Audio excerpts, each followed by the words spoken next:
There are two options for the name. Am no, Oh, ne. he's alive. Av, One moment, av please. no, a hinne, or a hivne.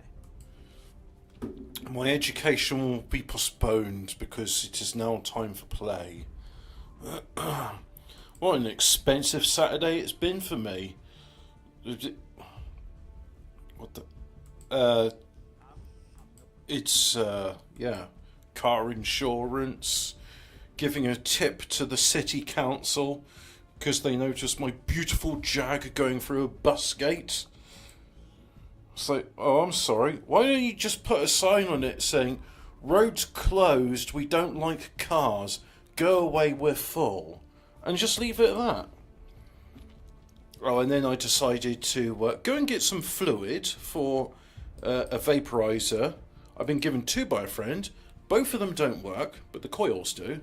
So I got some fluid, the elusive watermelonium flavour, and a new mod box, they call it, which seems strange to me. I mean, why not just call it the battery case? Because it's got a switch, a battery, and yeah.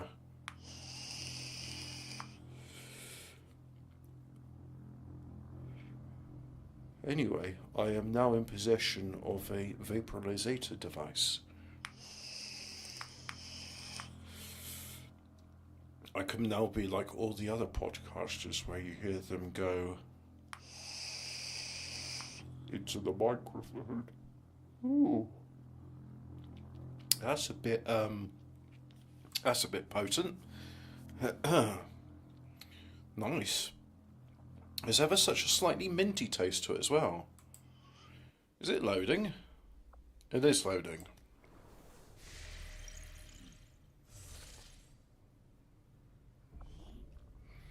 I don't want to assault the tower. Not until everything is... Is it?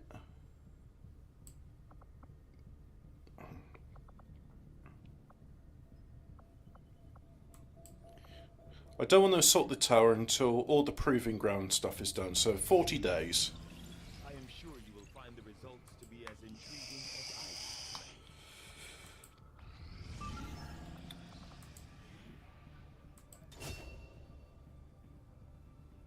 Oh, it counters the dark event. Alright, let's do it then. Launch mission. And you know what? Now it's time to share it on the social medias.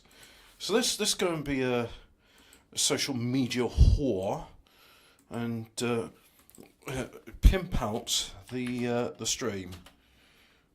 Join in and watch all your chums, and we'll have ourselves a good old time. And I'll share it on the no longer Blue Bird app because it's something else. And yeah.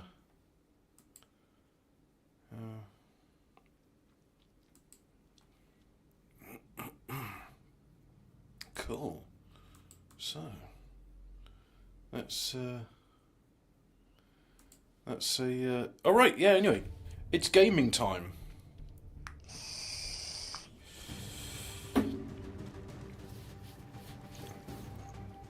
Menace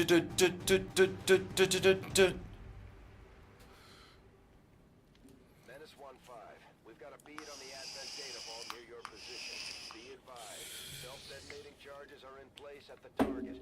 Move to disarm and extract the package before its contents are destroyed. Oh yeah, I got annoyed with Tom Garcia's name being Mustang, so I made it something more appropriate for his abilities. Headed there now. I had no idea about that mouse on the SpaceX rocket, and today it's 20...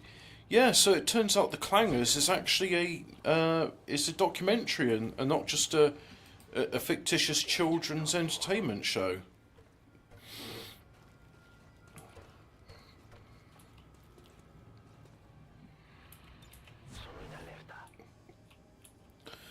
I mean, eventually Fraser will figure out, because Hemi told me about it. If you edit a Twitter link and put VX or FX before it, I'm not sure why it needs those things. Oh, you spotted me, have you? Good. The time for violence has begun.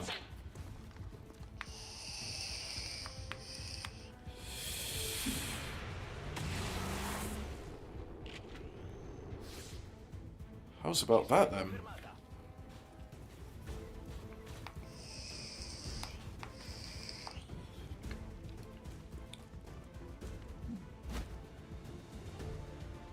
Advent forces sighted.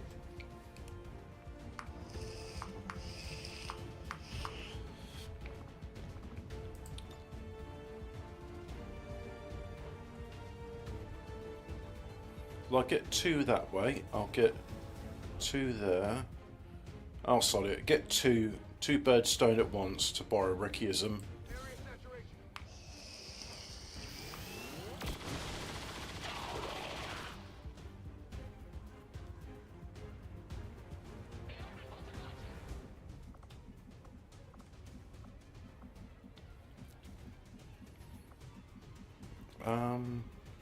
Yeah, go there. Let's do this. PC mouse or cheese-loving mouse? Yeah, so this clip which Alphabet Cat was on about, it was the elusive space mouse which was crawling on the outside of a rocket housing. It seems they also love rocket fuel because this one was very curious about the aperture nozzle.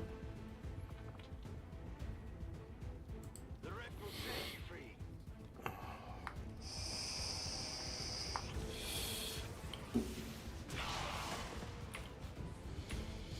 I believe this mouse identifies as a mouse, was born as a mouse, and is a mouse. But yeah, it was a little bit embarrassing because it's like it's supposed to be showing a space vehicle in outer space where there's no atmosphere and it's very cold.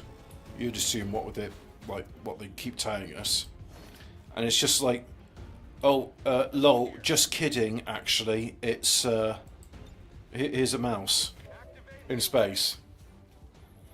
And it's not the first time like a creature's been shown crawling around.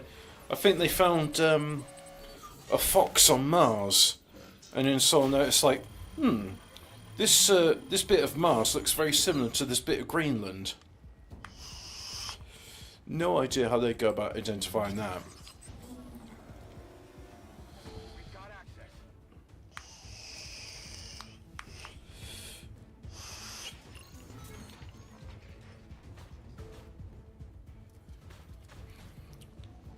I decided to invest in a vape today, and well, I was given 2 of them. Neither of them worked. So just to repeat an earlier thing, I now have bought all the parts needed to get the coil I had, which was the only bit work. Yes, I believe rocket apertures, what with them being rocket apertures, do have a form of underfloor heating, known as it's the aperture for a rocket nozzle. It gets very hot when in motion.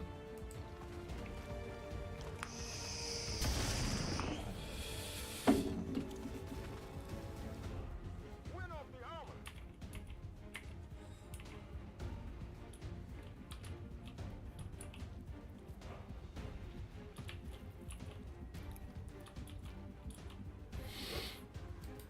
Anyway, might as well do it in the first turn, seeing as I can't keep concealment for more than a turn.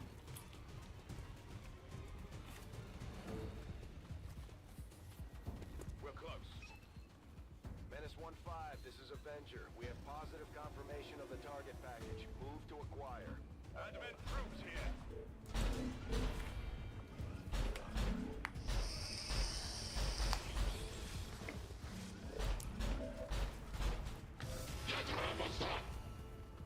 Right, so I could hack into it, then everyone will shoot me, then I'll probably die, or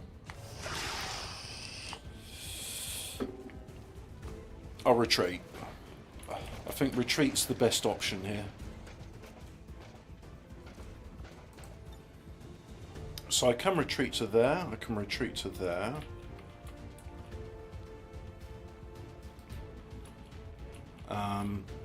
Sod it. Just go there.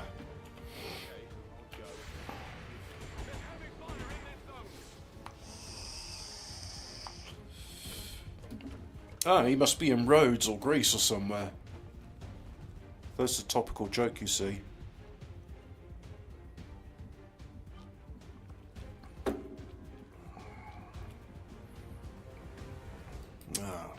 cider and watermelonium flavoured vape.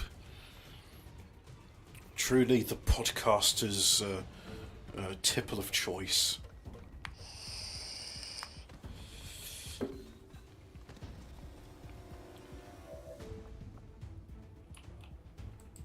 Right.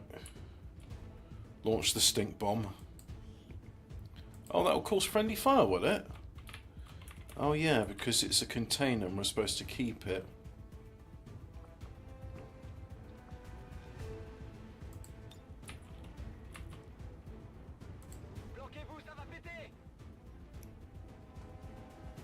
It felt like the big cheese if he could be the first mouse to eat the moon. Indeed. Oh. 1 point of damage, that's not very much, is it?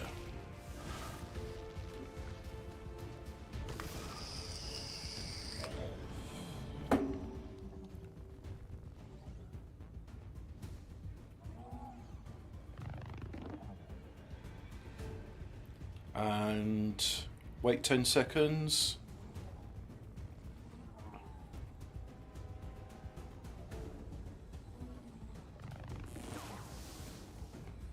Zap.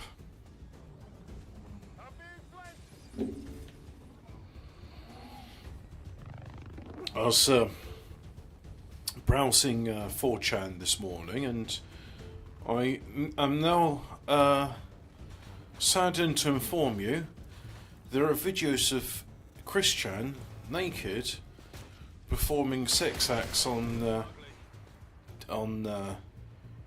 with blow up dolls.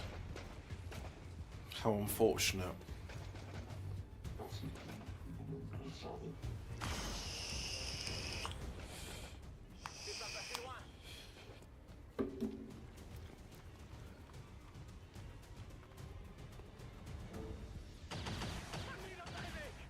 You sure do.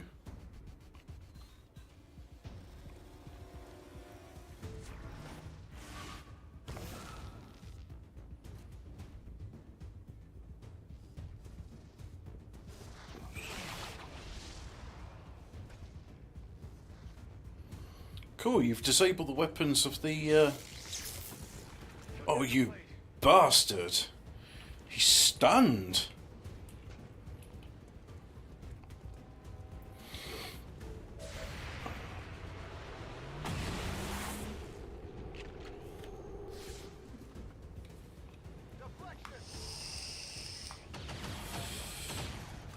I know this was from before. He moved on to his mother afterwards. These are just old videos which I'd never seen before. And one of the videos, it is sped up. However, the background music is you spin me right round like a record bay, right round. And just to describe it for those that haven't seen the video, his blow-up doll is being spun around and the fulcrum is his penis. Oh, sorry. Her penis. I wouldn't want to be insensitive to our stunning and brave trans community. No. I think it's not the dolls. It's probably just the fact that he was going to be fucked to begin with, but now he's more fucked. In between the autism, winning the Sonic competition due to his autism and his mother, and also ineffectual father, you have the products that you see before us today. A smelly dweeb who has straggly hair that is brightly coloured. They must use that as an sex box that'll make you shag your mum. Feminists will use any argument they think will hold water. But feminists have made their bed, or rather haven't. Now they've got to lay in it. And I, for one, support that. So I think it's quite funny the world they've created for themselves. Oh, I should use his zap to the extreme ability. Alright, well I can use run and gun, which means I could take an action after dashing. But let's just see. If I do an arc pulse, I can see 6 targets. Right, so let's do a run and gun. And if I go here, for example.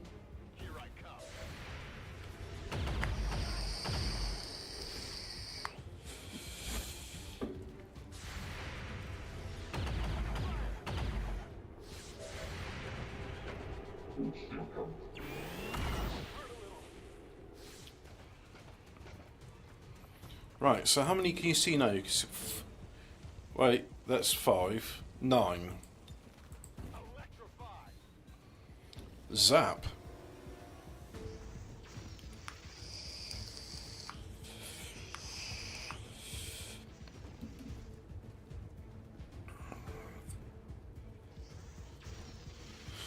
Stunned for 0 turns. Whatever that one was.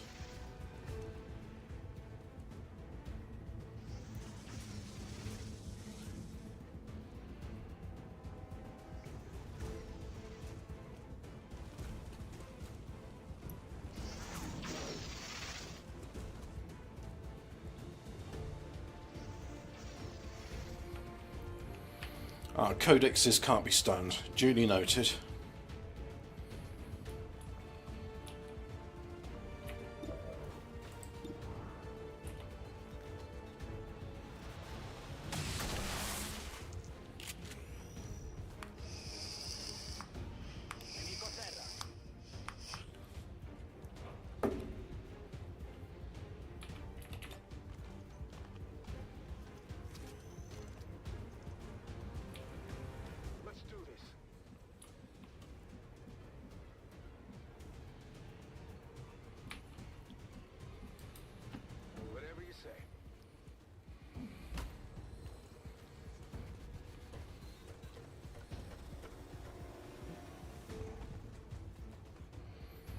Right, so they're all like good targets.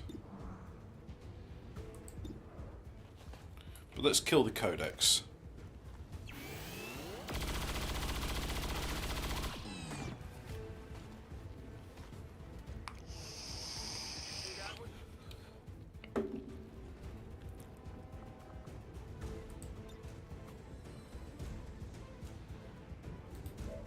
Ah.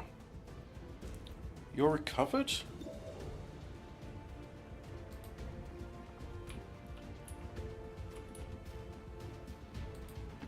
Let's move already.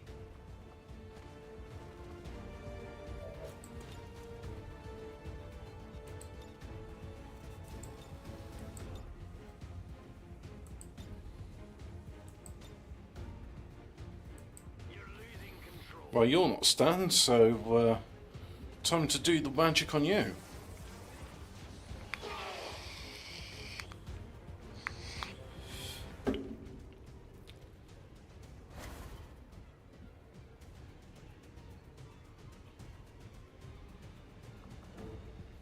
Right, so I can shoot, or more importantly, I can get in there and I can get to hacking. Sure thing.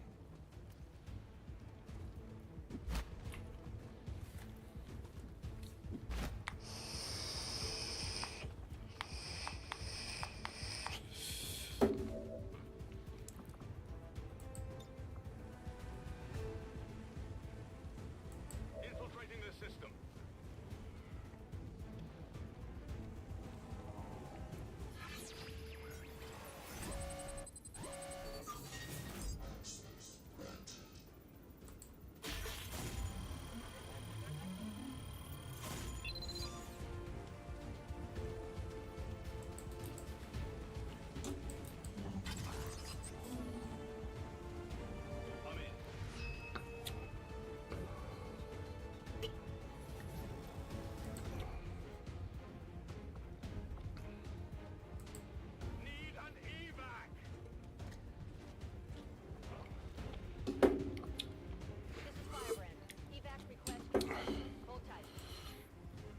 I love the sector pod.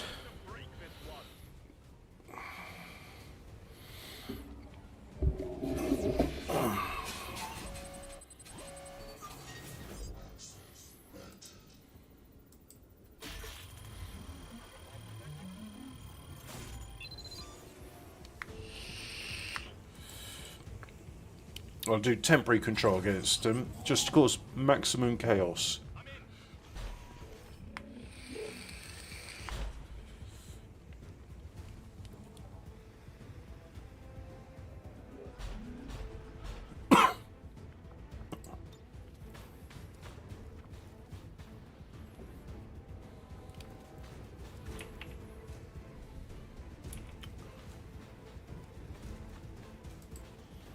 No, that causes friendly fire, so don't bother with that.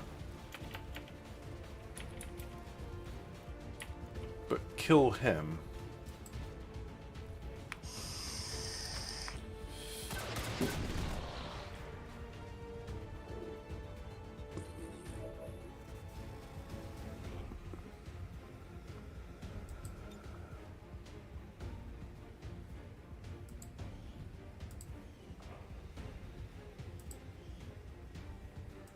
Oh, friendly fire against a robot. Don't care.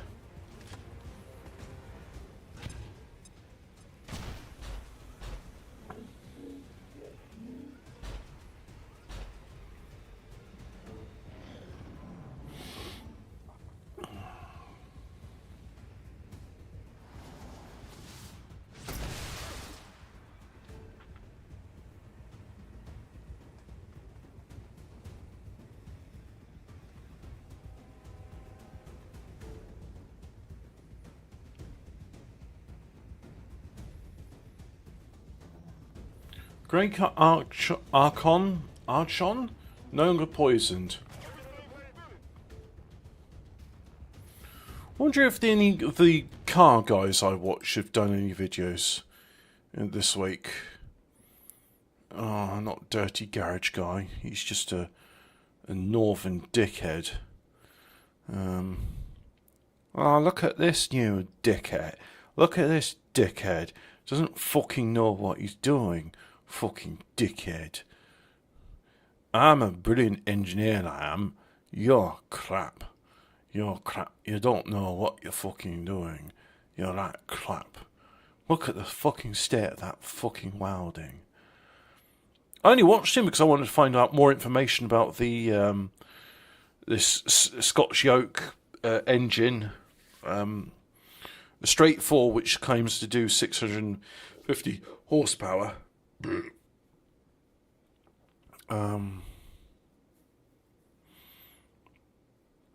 Let's see. Any of this stuff?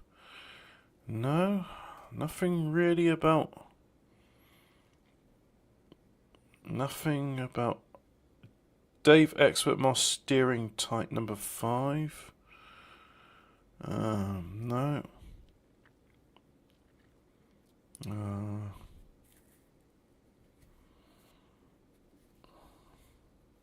Criticizing Pride is a war crime.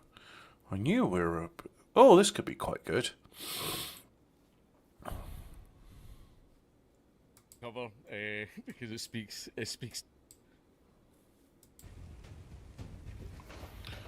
I'll just have the audio. This is a story I wanted to cover because it speaks to me spiritually. Because this is absolutely something I would do if I was still in school. I don't think this article has all the details, but I'll flesh some of them out. A student sues after suspension for mocking principal on Instagram. A lawsuit filed on behalf of the 17-year-old student accuses his Tennessee school district and 2 administrators of violating his First Amendment rights. Blah, blah, blah. A 17-year-old student in Tennessee is suing his school district and 2 top school officials for the 3-day suspension he received after he posted satirical memes about the principal on social media when he was not on campus. Please describe the memes because I know what one of them was. The student, identified in court documents only as IP, I'm assuming that that's because they're underage, so they're 17, is starting his senior year next month in Tullahoma High School in Tullahoma, Tennessee, about 60 miles Tullahoma, Tennessee. The lawsuit accuses the defendants, Tullahoma City School, Tullahoma, Tennessee, and Derek Crutchfield, from sea to shining sea. his First Amendment rights. In Yeehaw! IP posted 3 memes on his public Instagram account featuring Mr. Quick. None of the memes were uploaded while IP was on campus or during school hours, according to the lawsuit, which was filed on July the 19th in U.S. District Court for the Eastern District of Tennessee. One showed Mr. Quick holding a box of vegetables, to which IP added text that said, like a sister, but not a sister. Another portrayed Mr. Quick in a dress with cat ears and whiskers. It was actually a maid outfit. He had him in a maid outfit. He made the school principal in the Cat Girl Cafe. While a third meme showed the principal's face superimposed onto a video game character being hugged by a cartoon bird. IP intended the images to satirise, in IP's view, Quick's overly serious demeanour, the lawsuit said. I mean, why else would you make? I mean, we call them the rector. I don't like the music in this. Or whatever over there, but over here we call them the rector. Or the rectum, like everyone used to say. IP was informed of the 5-day suspension by Mr. Crutchfield in August 2022 after a meeting with Mr. Quick. The student had panic attacks, the lawsuit says, and the suspension was reduced to 3 days, the same punishment that applies to students in a fist fight. The Foundation for Individual Rights of Expression, a free speech advocacy group also known as FIRE, said in a statement that the student intended the images to be tongue-in-cheek commentary satirising a school administrator he perceived as humourless, and the suspension certainly proved his point. Connor Fitzpatrick, a FIRE lawyer and the lead lawyer for the student, said on Monday that the heart of the issue is that as long as the posts do not disrupt the school day, the school cannot censor it. He said that IP is asking that his suspension be expunged from his record and that he is also seeking unspecified monetary damages from a jury trial. Mr. Fitzpatrick said the student's legal team is also asking the court to prevent the high school from enforcing its social media policy. The policy says social media use that is unbecoming of a student or the distribution of photographs, videos or recordings that are embarrassing, demeaning or discrediting to students or staff members could be subject to discipline, including suspension. I would say anything that happens, I've got the same policy here. What my guys get up to, like when they're not at work, is literally none of my business. I don't ask and I don't care. If they do their job well, then I truly don't care. Even though they wind me up on Twitter all the time.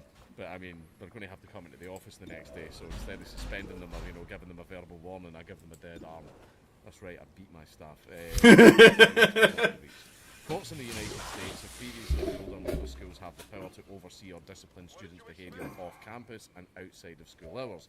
The Supreme Court ruled in 2021 that a Pennsylvania school district had violated the First Amendment rights of a student by suspending her from the cheerleading squad after she posted vulgar messages about the school on Snapchat while she was... Vulgar messages?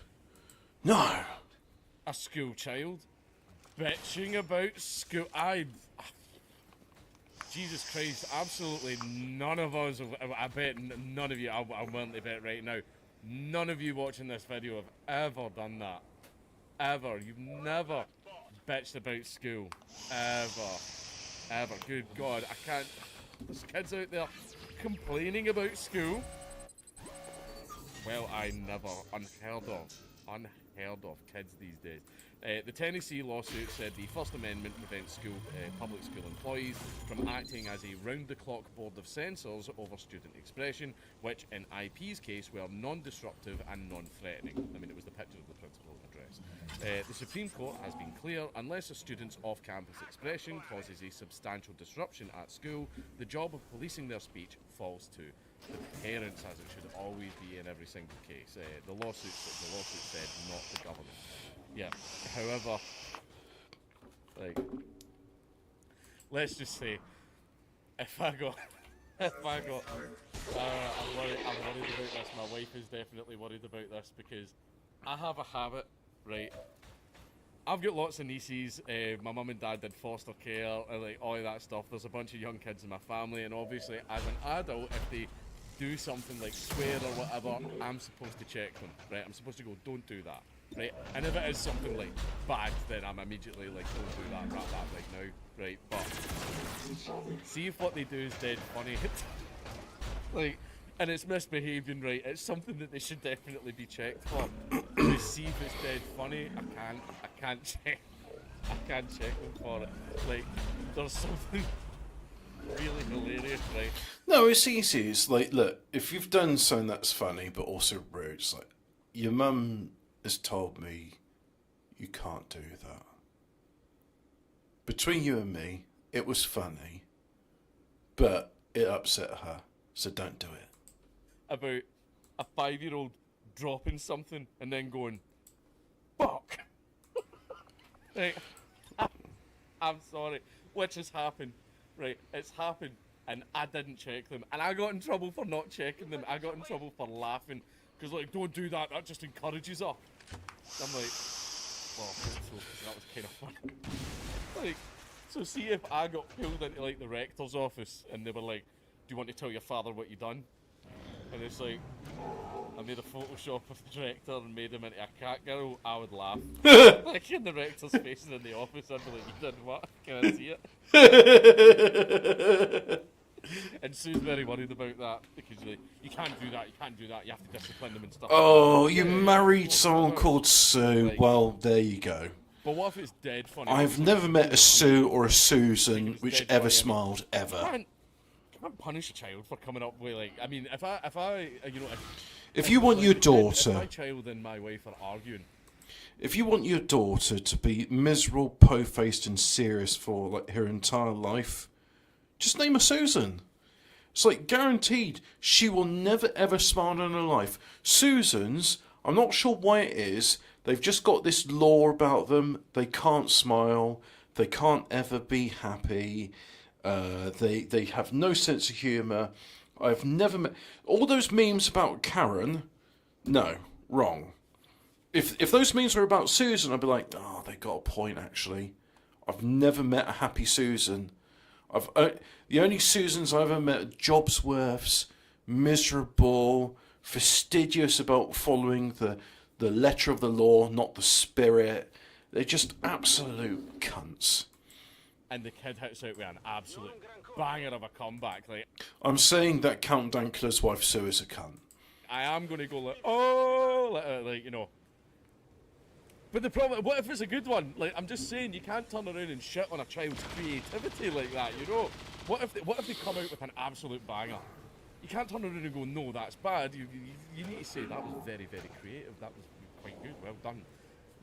Right. My wife's very, very worried about my approach to that. Like, I'm just saying, like, I will Something blew up. discipline my children. I will. I'm not going to let them run about and go mental. However, the key to not getting disciplined is to make sure that whatever you do is very, very funny.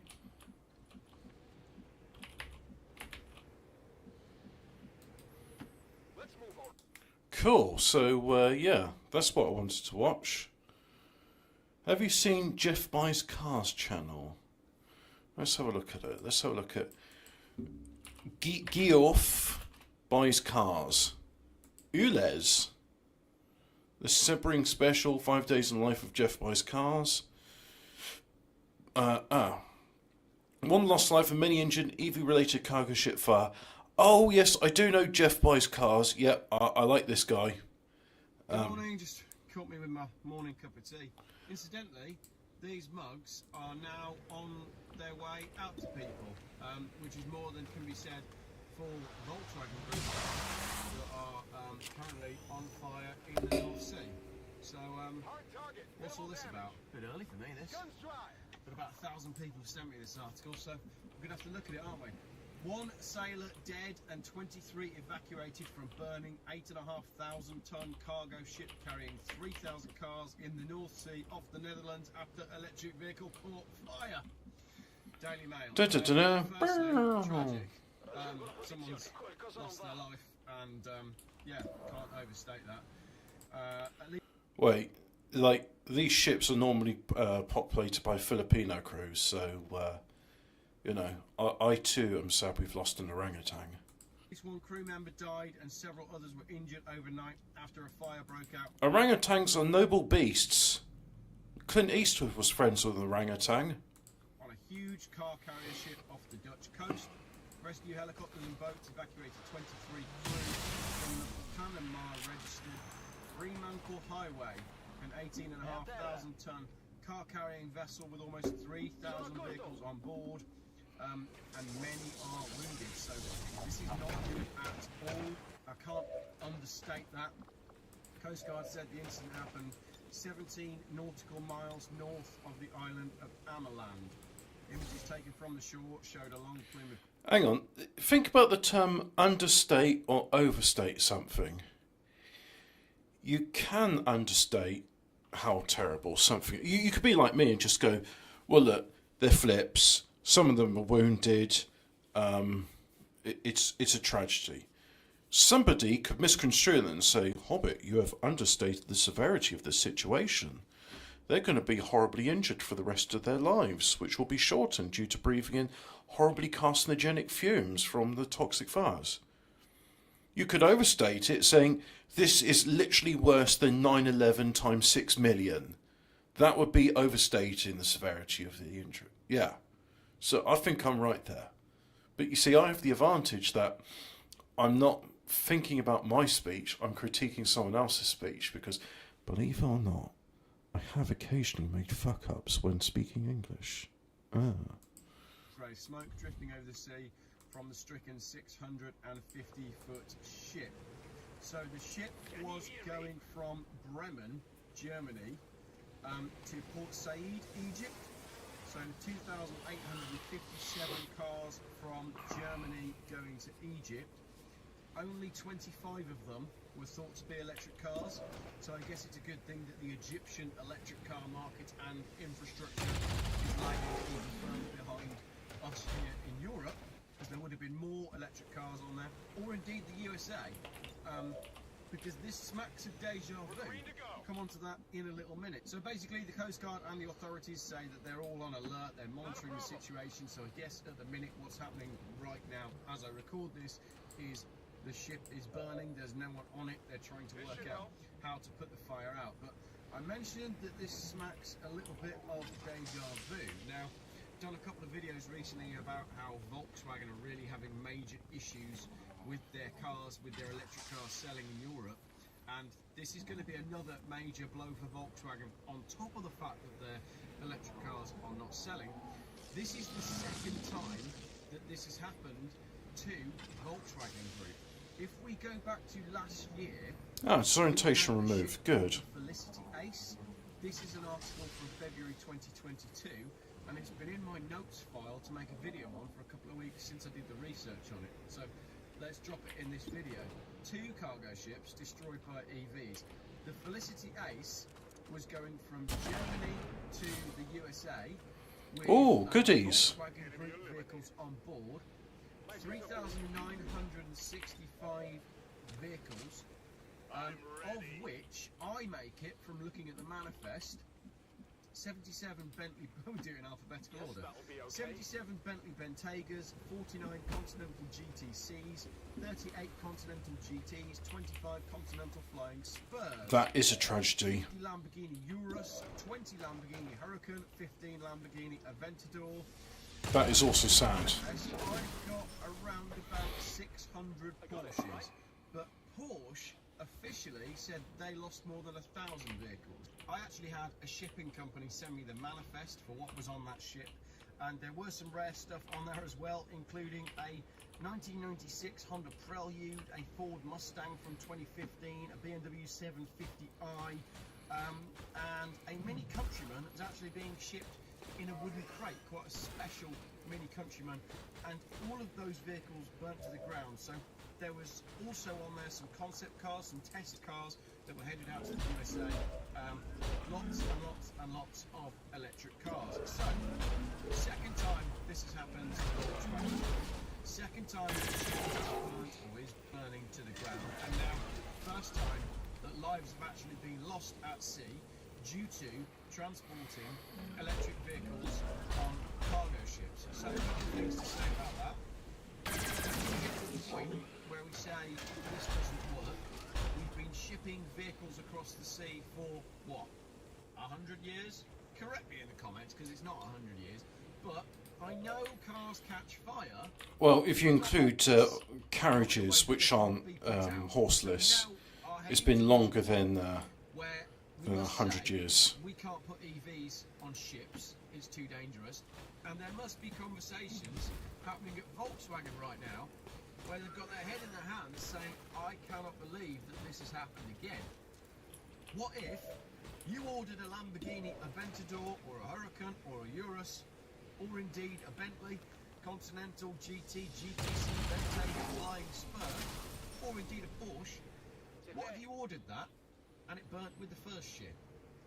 And Volkswagen said, don't worry, we'll make you another one. It's going to be on a ship in July 2023. And you think, brilliant, it'll give me late July, possibly August. And now you read the news and your second car has gone up in smoke for the second time due to an electric vehicle. What are the odds of that, eh? You're going to be a bit peeved, aren't you? I mean, not as peeved as the person's family who've just lost a loved one. So we're getting to a sort of point now, and the timing of this is incredibly awkward because last night the British Propaganda Corporation put out a documentary extolling the virtues of electric vehicles. So really, this ship couldn't have burned down at the first time. Let's just finish this one with some comments on the article. I wouldn't recommend that you go and read it yourself because you'll have to navigate through all of the adverts and general crap that is on the Daily Mail website about people like Lady Gaga, and it's not news. How is that individual relevant? To bring it to you and to read the comments, some of which are always brilliant, like this one. And we plug these into and next to our houses every night while we are asleep. Yep, that's true. Followed by this comment. A friend who is a firefighter has attended 4 fires involving EVs being charged, one inside an attached garage, taking down the entire house. There's no way to stop thermal runaway even on small batteries. I deliberately caused this on an 18650 battery. Common in handheld devices. It was extremely hot near it and quite frightening even outside. So even on a tiny battery, it's terrifying when you get thermal runaway.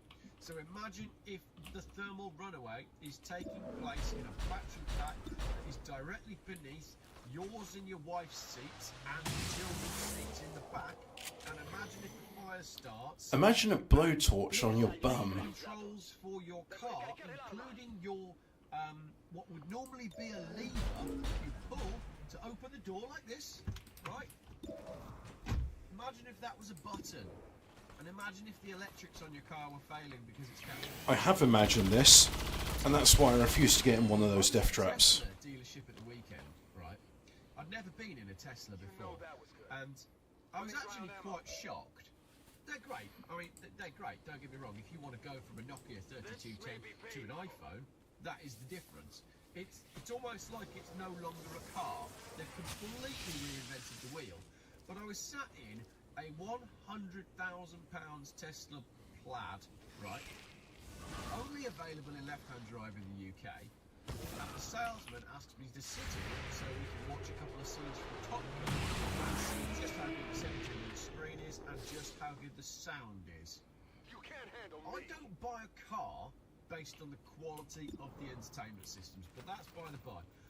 I would have thought that the one thing in that car that I don't want to be electric, the one thing in that car that I want complete control of is the door handles. I found it very odd that it's a button, and yeah, the button has haptic feedback. No, I don't like that. That's wrong. Next comment. EVs should be banned from the Channel Tunnel and ferries. Imagine this happening 11 miles I thought they inside were. the tunnel. I thought they were No, banned. just imagine it. Doesn't work, does it? It would destroy the... Maybe that's the plan. Keep an eye on your news feeds then, because if the plan really is for us to go nowhere and own nothing and be happy, maybe there is a plan of EV fire in the Channel Tunnel which will destroy it coming soon. Don't really bear thinking about it. That video went a little bit sideways at the end there, but it's a bit early for me to be making videos, but this is going to be another one of those articles where it landed in my inbox for a time, so I thought I'd better address it this morning. But that's ludicrous. I can't believe that I just finished putting together the research on the first container ship that went to the Pacific. Now there's a second one. This robot's done rather well. Must be pulling their hair out now, because to have that happen twice in 2 years, think of the losses. One, loss of life, obviously, people injured, obviously. Financially, that's now 6,000 cars that they've lost in a tricky market where supply is difficult. From an insurance point of view, you've got 6,000 cars on 2 ships. The insurance companies are going to start turning around and saying, we're not insuring your vehicles in transit, it's too costly for us to do that. So what do we do when the manufacturers can't insure the EVs to get across the ocean? You're going to have to go and collect them from the factory and take the risk yourself. So if I wanted to buy an EV from here in Worcestershire, I'd have to fly. No, I can't fly because that owns the planet. I'd have to drive.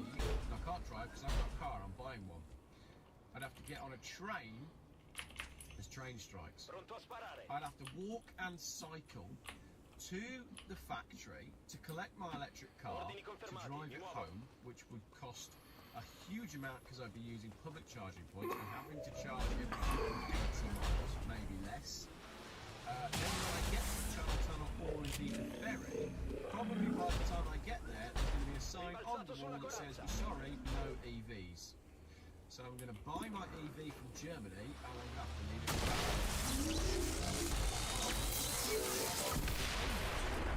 And you'll go nowhere because you'll be stuck in Calais. I'd have to come across on a boat. A dinghy. Pay someone to put my EV on a dinghy and then get picked up by the RNLI halfway across. I wonder if the RNLI have got a policy on what they do when it's actually people smuggling their EVs back in. This video's gone completely sideways. This is a good thought. Orders confirmed. Moving out. That's quite fun, wasn't it? Where's Alphabet Cat? Videos early in the morning. Here he is. Also, before I finish, this video was interrupted twice.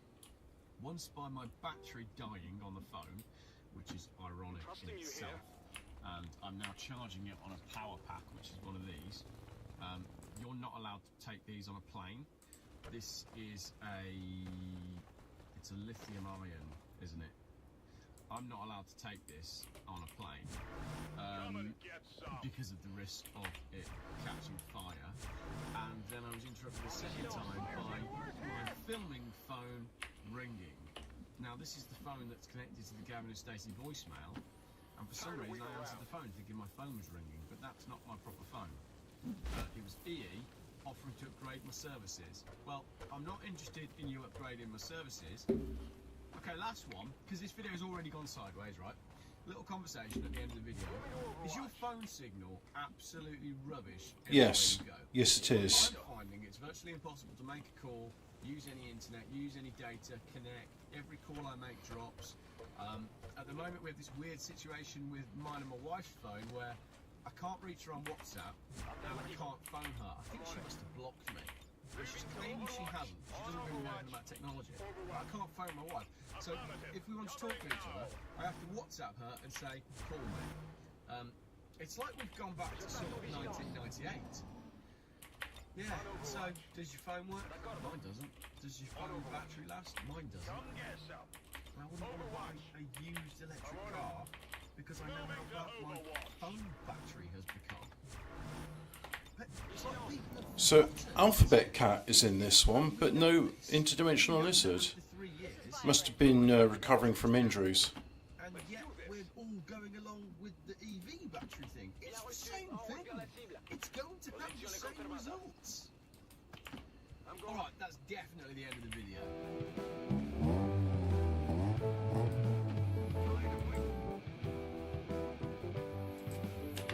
Let's have a look at... Yeah, I'll subscribe to him because I want to watch more of that. Nitro Sylvia, let's have a look what he's been doing. What's he been up to?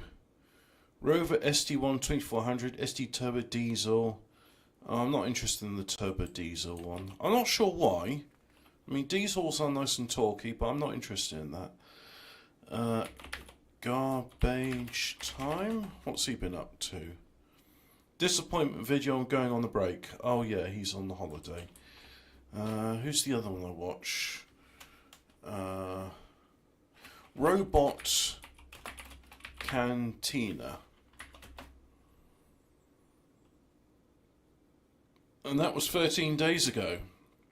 Oh, he hasn't done anything since then. Damn it. What about Aaron Cake? Have you done anything more on your MX, not MX5, RX5? Aaron Cake. Oh yeah, there we go. There's Aaron Cake. Videos. Last one from 6 months ago. Bugger. Well, he's due to make another one then, isn't he? I suppose there's Mighty Car Mods. Absolutely. Heading to that location. If you say so. I kind of turned off those guys for some reason. I'm not sure why.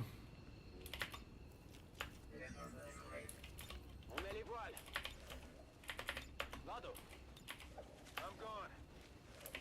Evac confirmed. I'm out of here.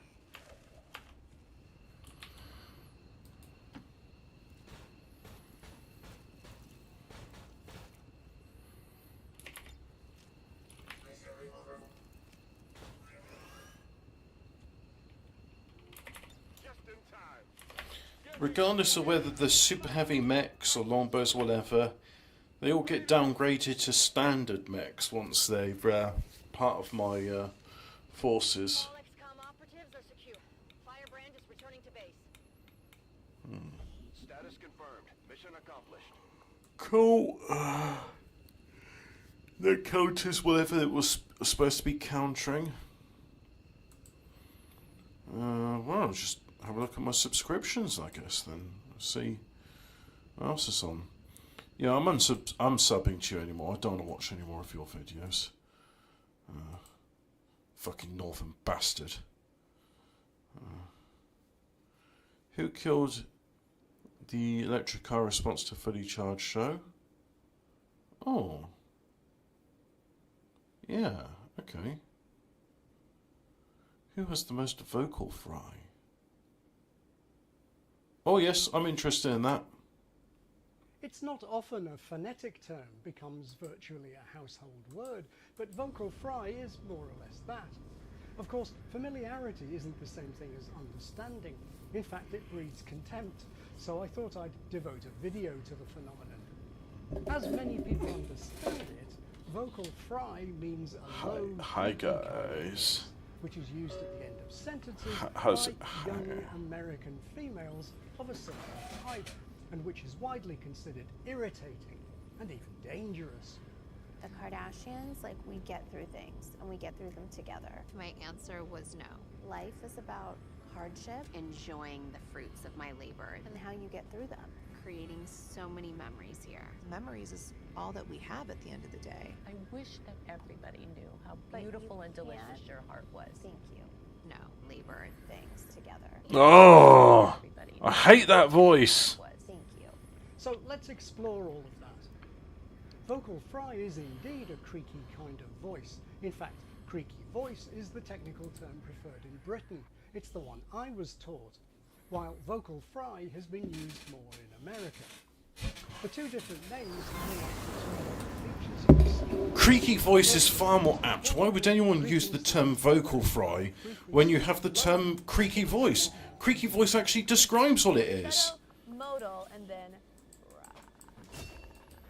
Normally, the vocal cords or vocal folds vibrate so fast, often hundreds of times a second, that on video they're just a blur, like the flapping of an insect's wings. But in creaky voice, you can actually make out individual flaps. Oh no, Second, I don't want to see like the that. sound That's of horrible. Food frying, vocal frying is very often irregular. That is, Shut up. Right, so this video includes a endoscopy video showing the vocal cords in motion, and I don't like seeing innards. I really don't. It's horrible. Is the successive vibrations can be very erratic, unlike the regularity of normal voicing, here slowed down massively by stroboscopy. A really common pattern in creaky voice or vocal fry is semi-regularity, with bigger, longer vibrations alternating with smaller, shorter ones. Next question. Is vocal fry used at the end of sentences? Well, certainly the most common place for it to turn up in English is as the end part, the aftermath, of a falling intonation pattern. That's where it was in most examples from the Kardashians. And it's not at all hard No, to not find interested in videos of that. young American women ending practically every sentence in vocal fry. The risks of public Wi-Fi sometimes outweigh the benefits. The director of mobile product marketing for Samsung, talked to us about some of the risks of public Wi-Fi. Sure, so How do you protect yourself around public Wi-Fi? make sure you use it with a VPN. What are some of the reasons we need to still use them? What's an example of a risk that you might incur if you were on public Wi-Fi? The romantic ballet period, where the gender roles of ballet kind of diverged. Technique-wise, they're just very different skill sets. There are just some things due to biology that men can do that females can't athletically. And here is an ad for Airbnb from over a decade ago. I'm staying here for the weekend. I can book from anywhere. Guests and hosts can leave reviews for each other. You can read reviews left by previous guests. Treat myself to something special once in a while. When I'm out of town, I have my place on Airbnb. Weekend anywhere for each other. Previous guests. Once in a while. I hate this. I In really fact, hate after this. hearing so much vocal fry, it may be worth reminding ourselves that American women don't have to do this with their falling intonations. I hate it. Here, They just should be to show forbidden that from American public women's speaking. Falling intonations don't have to end in vocal fry are some examples from former ABC reporter Amy Robach. Tell us what your recovery was like. It restores faith in democracy in a weird way. Now stepping up to become heroes. And certainly this is timely, to say the least. And thank you so much for joining us today. And our thanks to Maria Villarreal for that report. Now, does she have less vocal fry there because she's a bit older, in a job with some responsibility? Certainly there are some people who associate vocal fry with the very young and the idle rich. I'd like a large coffee. Room for cream? Totally leave room for cream. Why are you talking like that? Why are you talking like that? Can't help it. It's my voice. Nobody actually talks like this. You choose to talk like this, and today I chose to talk like this. Pretty annoying, isn't it? It's an affectation that annoying teenagers and rich people use to sound like they don't give a shit. Excuse me, some of us would like to order. Ugh. On YouTube, that scene from the comedy drama series Louderness has received countless rapturous comments from people applauding this character for calling out vocal fry, for Yes, describing it as not kill them. an affectation, and Beat them to a only bloody by pulp. Kardashians to signal indifference. Clearly the hate is real enough. In but for a scene that appears recently speech in therapy 2017, simulator. it's really off the mark. Yes, there we If go. vocal fry Covered signals myself for that indifference, one. why is it okay for warning people about public Wi-Fi and generating enthusiasm for Airbnb? And teenagers and rich people? Here's a reporter, like Amy Robach, for the public radio show Science Friday. I don't think she's trying to tell us that she doesn't give a damn. When I started getting all of these emails and angry tweets about my voice, it got me thinking, what's happening in my throat when I use vocal fry? Let's clarify that. Speech and language pathologist. She actually takes it a step further. They hated it. Also not Yeah, you have a horrible, difference annoying is the voice. Boston University Stop speaking. professor who was the person being examined. You know, some people like swear to do a vowel silence. These people should be forced to do a vowel silence. The larynx, the vocal folds, the trachea, running speech, breathy voice. No, I can't listen to any more of that. I'm sorry, the juice isn't worth the squeeze. All I need to know about that is they should die in a fire and then go, this sucks, man. I'm burning to death. This is so terrible. I wish I could express how I was feeling, but there'll be effort. So yeah,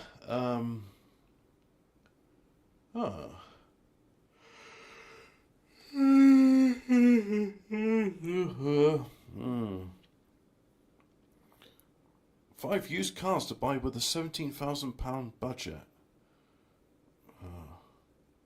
Alright, I'll watch that. Good afternoon, I made a couple of serious videos this morning. But what's wrong with his arm? Is he, like, been drawing on it?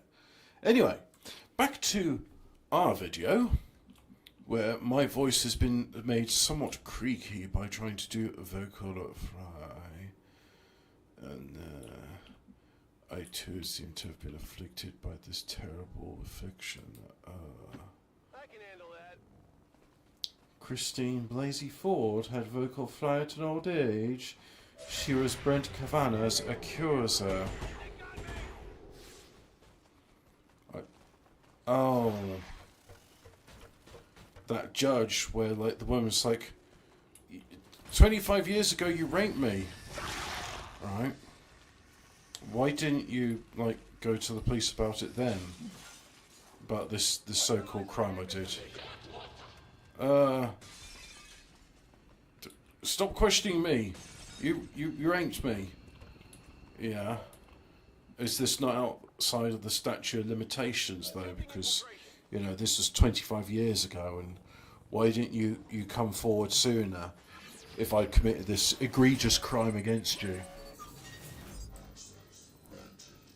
Or reduce enemy will, there we go.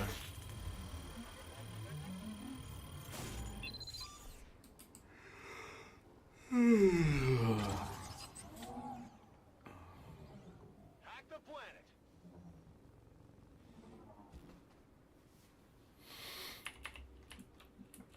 planet. Ooh, I think setting on fire would be kind of cool. On the move. Unwashed women respecter. You know what? Let me just put a thing out in the thing and say, does anyone have the video of unwashed women respecter? Because I keep singing it to myself. It's important. I'm live streaming ATM.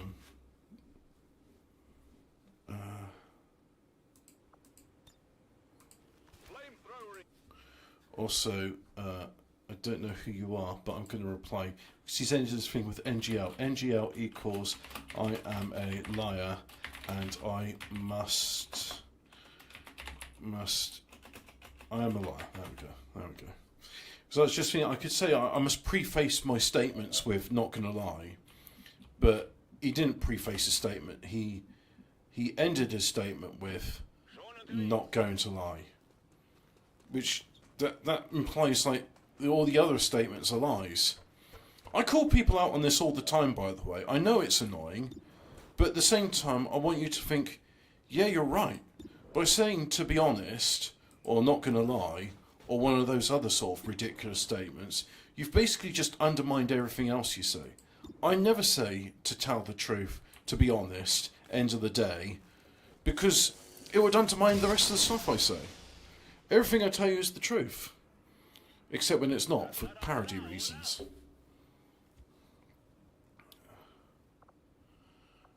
I could do a strike there. Do a strike there. Yeah, do a strike there. Go on. Are you having a think about it?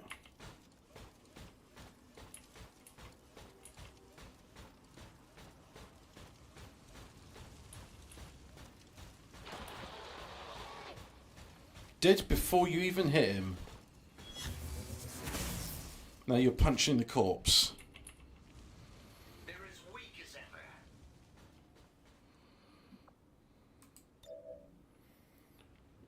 Yeah, I'll have the mech archer.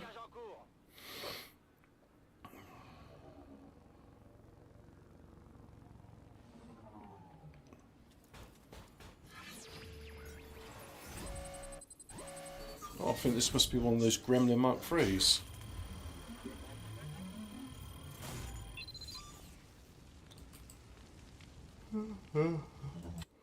Anyway, 5 used cars to buy with £70,000. The average price of a car was around £17,000 in the UK, and at the end of that video I put a sort of throwaway comment saying here's 5 cars that I would buy if I had 17 grand. So in this video, let's look at them. Vauxhall Monero. And I'll explain why I would buy those cars. So, first up, Dacia Duster. 2021 Dacia Duster 1.3, it's a 3-cylinder, it's a bi-fuel, so it also runs on LPG. It's done 5,500 miles. Okay, that's interesting. 17 grand. I've always liked the Dacia Duster. I like the orange paintwork. I like that it's a bi-fuel, and I think that one will probably be fairly reliable. If you own a Dacia Duster, let me know in the comments what yours is like. But I've always been a fan. 99 horsepower, so it is the least powerful of all the cars I've chosen. 0 to 60 in 14.4, not the slowest of all the cars I've chosen. Top speed of 106, still not the slowest of all the cars I've chosen. It'll do 43.5 miles to the gallon average, and is £170 a year to tax. That's Duster, over quite good. Years, if we assume you do 10,000 miles a year, is going to cost you £4,985. So that makes it the second cheapest car to run over the same equivalent mileage. The cheapest is actually my car number 2. This is a 2017 BMW 320 diesel touring. It's done 79,980 miles, and it's 16,995. Can you really go wrong with a BMW 320 diesel? Yes, touring? yes, actually you can go wrong with them a lot of the time. It seems half of the bloody cars I was lifting from the road or moving to the dealership was a BMW. Fair enough. It's a bit newer than I'd normally like. It's a lot newer than this BMW, and it will probably go wrong. However, it does look good in a store of blue, doesn't it? It's an automatic as well. 187 horsepower, 0 to 60 in 7.4 seconds, so the third fastest car of the 5 I've chosen. Top speed of 120 miles an hour, 62.8 miles to the gallon combined, £180 a year tax. That's going to be 3,640 quid over 3 years and 10,000 miles a year. So, the cheapest of the three is our big BMW. If you're feeling a bit more adventurous, we've got car number 3, which is a 2000 Porsche 911 Cabriolet. It's a 911. I mean, come on. You've got 17 grand to spend. The world is going to end very soon. Motoring is definitely going to end. Well, it ended 11 years ago. Get yourself a 911. This one's done 84,000 miles. It's a 3.4 litre flat 6, and it's 16 grand. 300 horsepower. 0 to 60 in 5.2.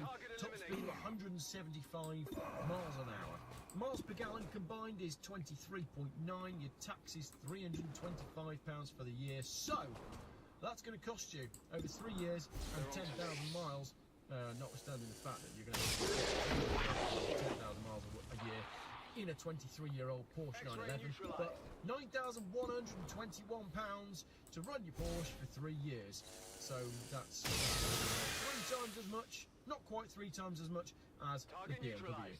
Now, speaking of expensive to run, we have my car number 4, which is a Monaro. This is a 2006 Monaro 5.7 V8 Coupe. Always loved these cars because it's basically a Holden. It's a big, powerful American brute. With a It's Vauxhall Australian. badge. I would have to get rid of the Vauxhall badge and replace it with a Holden one. £14,995, 28,000 miles, 349 horsepowers. 0 to 60 mile an hour in 6 seconds, top speed of 160 miles an hour, but 6-speed manual V8. Seems doable. Miles per gallon, 18.5. Tax, £695, meaning your total cost for 3 years, 10,000 miles per year with your tax, £12,609. £3,000 more than £3,000 more than the Porsche, and yeah, 3 times the amount that it's going to cost you to run the Dacia Duster. And finally, my car number 5 is a true classic. It's a 1966 Ford Country sedan. I have a real soft spot for big, full-size American station wagons, and that's exactly what this is. It's 15,950 quid on eBay. 7,000 miles it shows, but obviously that will have gone round the clock, but it doesn't really matter with a classic car like that. you're sort of buying it for what it is. Yes, it's probably done 100,000 miles, but if it's working and reliable, doesn't matter, does it? You just restore it as you go. It's around about 150 horsepower, 0 to 60, slow at 14.9 seconds to 60 miles an hour. Top speed of 96, but at 96 miles an hour, you're going to be looking cool. Now, running costs, miles per gallon, 16.1, so it's the worst on fuel economy of the bunch. However, it's a 1966, so no road tax, also no MOT. So if it's rotten, you can just carry on driving it. Not that I would recommend doing that. That means then, even though it's 2 miles to the gallon worse than the Monaro, over 3 years, 10,000 miles per year, it's only going to be, it's cheaper. It's actually cheaper to run than the Monaro. £12,093 compared to £12,600 for the Vauxhall Monaro. So there we go. £17,000 to play with. That's the cars that I would buy with £17,000. Let me know in the comment. Cool. Okay, nice.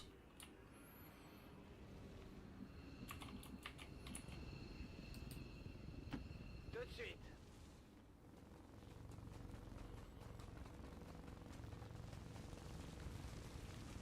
Oh, this could be worth sharing with people. So, because you know, he's from Swindon, he's demonetised. We can watch it together, and don't have to deal with normie YouTube bollocks.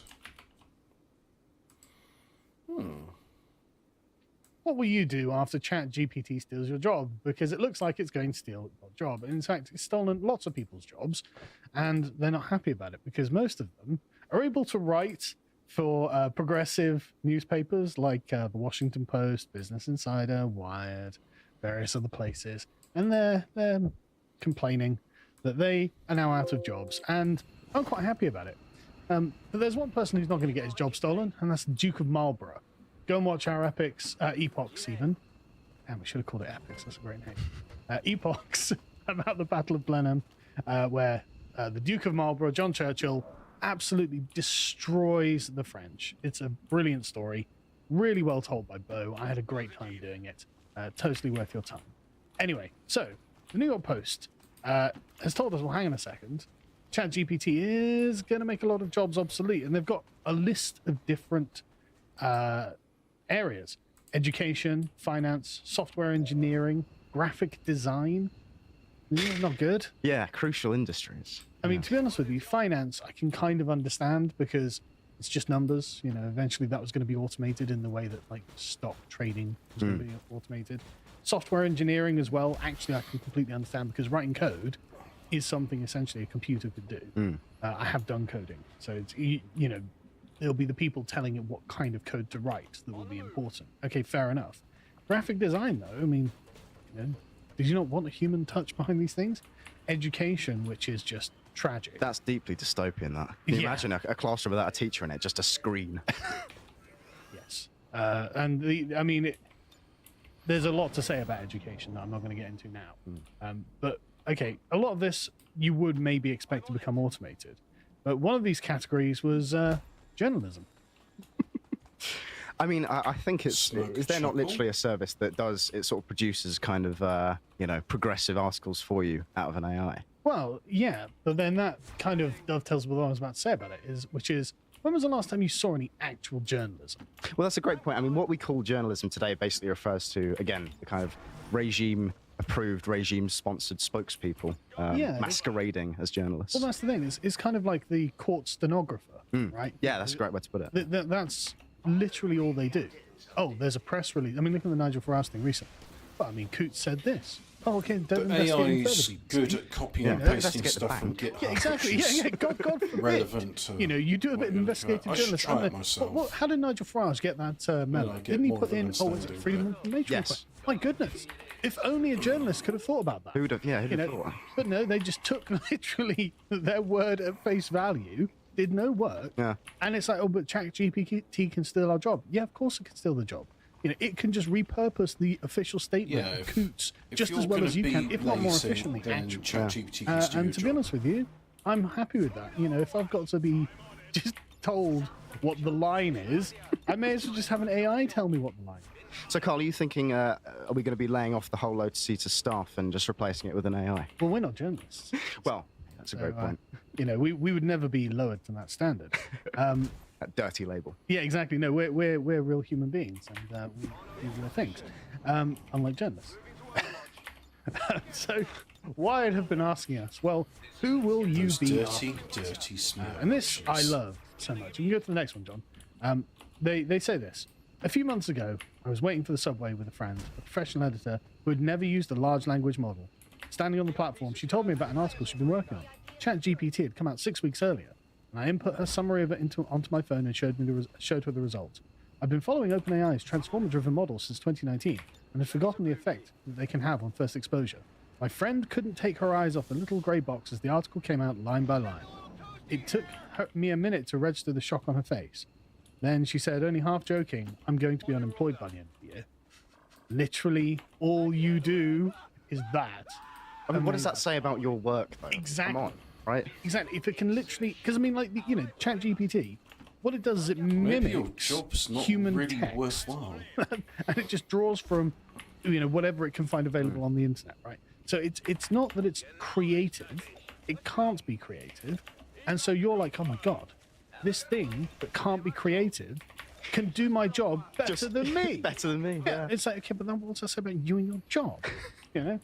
Anyway, he carries on. This is quite a long article. And throughout it, there's like interspersed this little story, right? Yes. I caught up with my editor friend again recently, 3 months after her first exposure to ChatGPT.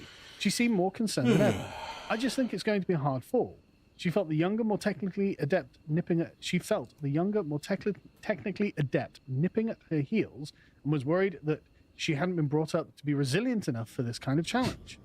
I mean, that's another issue entirely. Which I believe totally, Yeah. actually. I tried to offer hope in the form of a story that Gregory Clark, Professor Emeritus at UC Davis, told me about aristocratic landowners during the Industrial Revolution.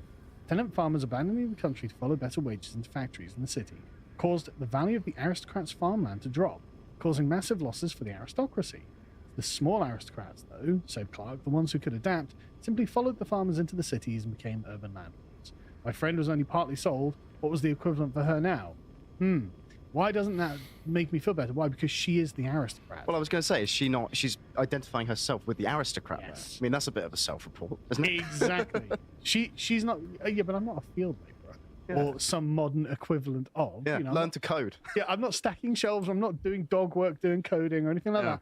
I do a very, very easy job where it's basically email based. Oh no, it's a very, very important. Yeah, exactly. job, Yeah. But that's the thing. LARPing as she's LARPing as a person who does an important job. That's the thing. Anyway, so they in this article it carries on and basically says, look, essentially, people are probably going to have to do things that aren't technical. Actually, gives an example of a chess grandmaster who became a comedian just because AI could beat him at chess every time. Well-trodden career path, that. Yeah, well, that's the thing. It's the unusualness of it. And so he says, if this trend is any indication, we should expect to see softer skills, humor, presence, personality become the game. In this light, we might already be halfway there without realizing it. Great name. Perhaps the future belongs to the influencer. And I've said this many times leading up to this, is essentially the future is going to be people to be being paid to be on social media. Yeah. That's it. And it's going to be humanity trapped on social media, like doing Instagram stories and TikToks forever. Doing the whole NPC thing. Exactly. Right? If you want to imagine a vision of the future, imagine a TikToker going gang, forever. Yes. Is this really what humanity was destined to become, right? But there is an important point in this, because obviously the kind of, I mean, Oakeshott talks about this, obviously, the technical training that is prioritized in the modern world, the kind of rationalism, by its nature can be automated. That's the whole point of it. You know, the man treated as a fungible good, where it's just the tech, you know, the skills, the technique. You know, it does make him interchangeable. The abstract of it makes it something a machine could do very, very easily. I mean, it's all like a calculator. It's that view. The rationalist view is it literally views man as a machine. Yes. It views man as a living calculator. Yeah. So it's no surprise. I mean, the logic is towards automating that. Well, that's the thing. The plumbers aren't like, I'm worried about ChatGPT. You know, it's like, no, because they do real things. Yeah, yeah. Again, practical knowledge. Yeah, as yeah. opposed to technical. Absolutely. Yeah. If we get to the next one, John, right? Again, Washington Post has been talking about this. ChatGPT took their jobs. Now they work as dog walkers and fix air conditioners. It's like, really? I mean, actually, that's useful. I was going to say, fair enough. What they did prior is copywriting for, you know, places like the Washington Post and the New York Times. Olivia Lipkin was a copywriter in San Francisco. Didn't think too much about it. ChatGPT got her job. Important jobs for young white women. Sorry, this is a recurring pattern, like the previous one, young white woman. Why do you do that, John? Anyway, there's a chap here called Eric Fine who ran his content writing business for 10 years, and he'd charge $60 an hour to write everything from 150-word descriptions of bath mats to website copy for cannabis companies. So why you should join why you should buy our cannabis? Why you should buy this bath mat? It's like, yeah, but is that worth $60 an hour? Like, how long did it take you to write 150 words? Well, clearly not. Yeah, exactly. Clearly not, because I was like, yeah, but ChatGPT will do that for me. Yeah. And that's you done. And so he's decided to become a HVAC technician. And next year he plans to train to become a plumber. And it's like, based. Yeah, exactly. That's good for you. Yeah. Yeah. And that pays quite well, actually. Yeah. You know? I think the other thing is, you know, it would be, you know, don't want to generalize, but it would be good for people like this to get their hands dirty, right? There's character building, isn't it? That is. You know, you compare that to the kind of soft-handed office work that they were doing. Yeah, the email work that they were doing. Yeah. It's like, okay, Not real you guys work. have never really had a job. That's the thing. And, you know, you're working in San Francisco as a copywriter. Yeah. You've never really done any work. In fact, the next one is, again, another example of this. Right, here's another copywriter. If you can scroll up to the top a second. There we go. So we can see the picture of the woman. There we go. Has she really ever had a job? I don't want to generalize. I don't want to stereotype, but come on. Yeah. She says, I lost my job to ChatGPT because she was a copywriter. I was out of work for 3 months before taking a new job, passing out samples at grocery stores. Nature is healing. Isn't it? Nature is healing. I mean, that's probably what her grandmother did. Well, that's the thing. I mean, hey, perhaps somebody like this is more well Returning to suited. tradition. Yeah. Yes, perhaps she's more well suited to that line of work, maybe. Makes me laugh. Anyway, she says, I'm a writer and stand-up comedian. It's like, really, that's not paying the bills, eh? What a surprise. Yeah. I know of many comedians who look like that, let's say, and they're not the best in the biz. Yeah, the female comedian angle isn't paying the bills. Can't believe it. She says, I've always worked a day job. For the past several years, I've worked as a full-time freelance copywriter. I work on web pages, branded blogs, blah, blah, blah, blah, blah. You know, for the first time, I felt I had a sustainable career. Clients were simply unwilling to pay for a copywriting any longer unless that writer could provide also email management and blah, blah, blah, various other sort of additions, which ChatGPT obviously can, and so that was the end of her.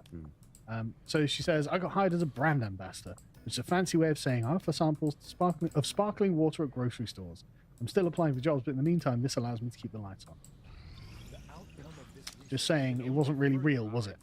That's the thing, you know, speaking as if she's so above that kind of work, when actually the job she was doing before, I mean, literally anybody could do. And I'm not being facetious saying that. Yeah. Just the technical training, and anybody can do it. Yeah, and this is the thing, like, what is it really like a necessary job? You know, that's the thing. Like, so if it can be outsourced this easily, you know, you're the one who's been like, okay, I've chosen something actually. You know, the time has come, and this happens. You know, and they were so arrogant. I was like, oh, you need to learn to code. Yeah. It's like, yeah, no. Yeah. Learn to hand out sparkling water. Yeah, learn to smile and say, would you like some of our ice Learn water? to speak without a creaky voice. It's interesting though, because on the right, I do think there is a tendency sometimes to be Luddites, and I'm certainly susceptible to that, as you are. Totally. But I do think, you know, we have to make our peace with technology, basically, on the right, because automation is not a bad thing. It doesn't have to be a bad thing. Yeah. We shouldn't be scared of it. You know, when it's taking the jobs of people who, again, it's not even really a real job. No. That's not a bad thing. But again, it's if we were in control, everything would be better. I think is what it comes down to. Yeah, I mean, but it is, yeah. But the thing is that there's a lot of time and effort and money that's being put into AI, and it is going to automate almost everything. I mean, to be honest with you, eventually what we're doing is probably going to be automated. You know, and so, but the question is, will people want to listen to an authentic human being and look at an authentic human being, or will they be satisfied with the CGI render? And let's hope. Depends if they're a zoomer or not. Yeah, exactly. Let's hope they don't want the CGI render, because this could all come back to us and bite us on the rear. But at least we were doing something that people wanted. Yeah. I mean, this is a very. I mean, in her defense, people did want this, but like, it's just typing text. Yeah. Well, it's fungible. Yeah, it's fungible work. Yeah. It's such, and it's not what she wants to do anyway. Maybe this will give her the kick up the rear she needs to actually go and make something of a comedy career. Yeah. And then we'll leave that there. Then. Thank you for watching that segment from the podcast of Lotus Eaters. If you enjoyed, why not visit our website, where you can get the podcast live from 1 o'clock on weekdays, in full, uncensored, and for free, as well as, for as little as £5 a month, getting access to all of our premium content and helping us keep the lights on, with series like Josh's eclectic series, Contemplations, where he discusses politics, psychology, and all sorts of other topics, including in this latest episode, with Bo discussing if a country's geography is tied to its prosperity. Interesting stuff. If you'd like to see the rest of the content we're putting out, you can follow Josh on Twitter at JoshFirm, and the rest of us over at LotusEaters_com. Until next time, goodbye. Ah, you have creaky voice syndrome as well. Now to delete this before it puts on Jordan Future, clean your room, bucko. Hello, it's me. It's your replacement father figure. You should wash your room, bucko. That's what you should do. Oh, Oh, hi, Miss Piggy. How do you do? Yeah, that looks good in sort of matches the colour of the rest of his things. Oh, you've got one more room. Yeah, there you go. Have a small magazine there. Let's have some other newbies in there.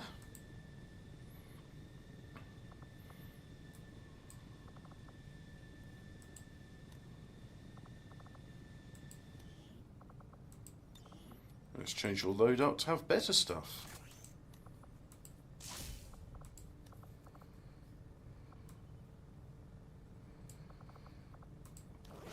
How we vest, that's very good. Chitinous plating, yes. A skulljack.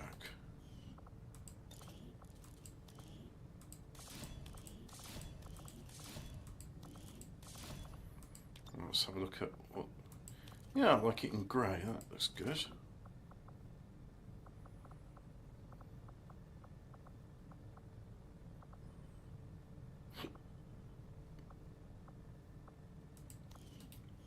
Oh, zebra. Yeah. Now, let's go to your props. Let's make your armour pattern zebra as well. That's it. There we go. Looking good. Secondary armour colour. Let's go for another shade of grey. Oh, how exciting. Oh, you know what? That actually looks quite good. I like that. Yep. Right, let's have some more newbies. Let's see.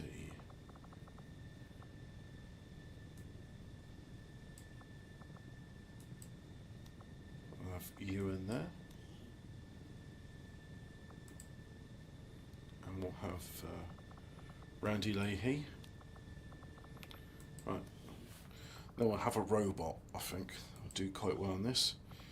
So, oh yeah, I'm going to sell all that old hat weaponry. We don't need it anymore. Plasma blaster, yeah.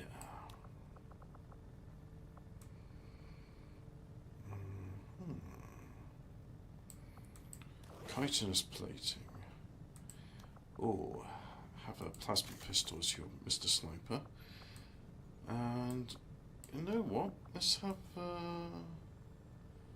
yeah, stiletto rounds. Those would be good for you. Right, go to the weapon. Make sure it's got all the bleeps and the boops. Actually, you'd be better instead of an elite laser sight having a. Oh, you got an elite. There was an elite scope as an option. Yeah, have that. Let's Yes. Ooh, that looks good, doesn't it? I think that looks very good. We'll have a zebra pattern on you as well. And I'll customise. The arm is just very dull looking. So I'll have the brown, yeah. And then the secondary armour colour can be that. Oh, customise. Go to props. And then, yeah, I want the armour pattern to be zebra as well. And the face prop.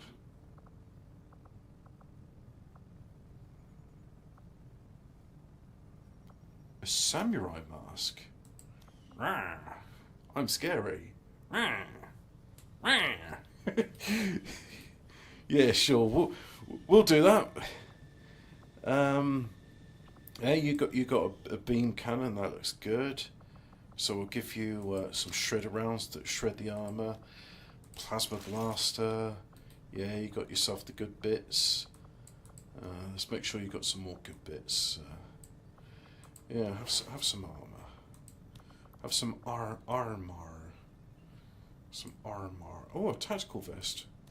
Grants an extra 3 hit points. And now let's have a robot. So we've got assaults, yeah. Grenadiers, gunners, psy-operatives, rangers. Ah, there we go. Sparks. Let's make sure you got all the good bits as well. Powered bit, there you go. Plasma blaster. And yeah, that's everything. I don't like the weapon colour, so let's go with something else. Yeah.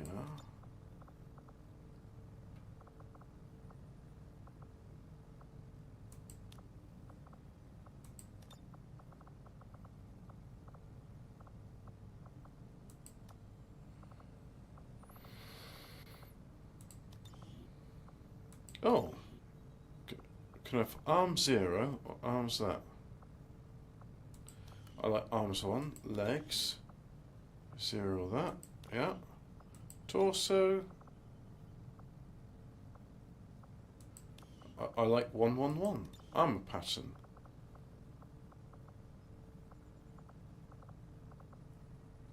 Happy. Yes. Weapon pattern, also happy.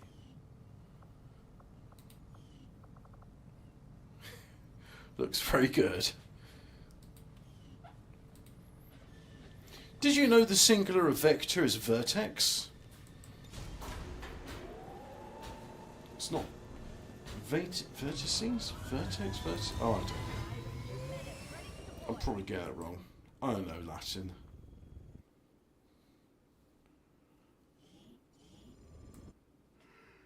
They didn't spend hundreds of thousands of pounds teaching me Latin when I was younger, so...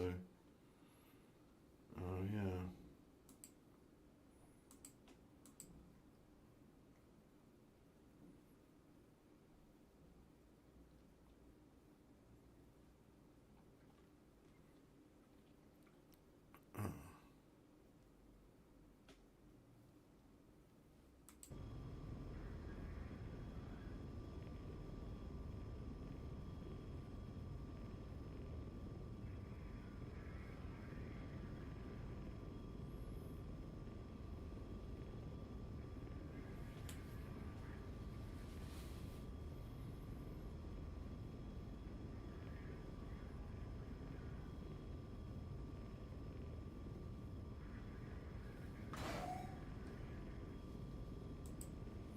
Repel the Advent Assault.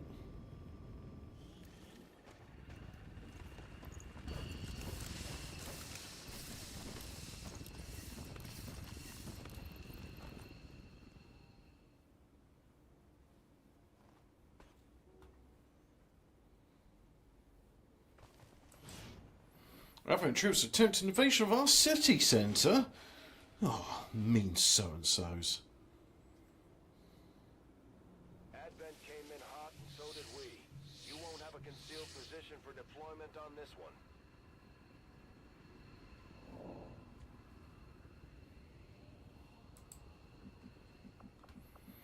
No concealment.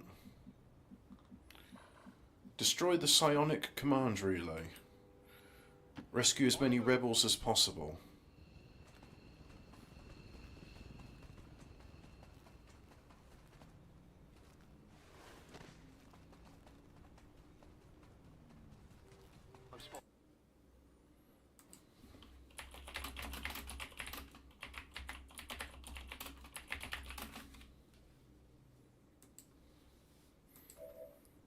Sorry, someone was just like saying, did you know Lizzo did a Lord of the Rings thing? And I'm very angry with that.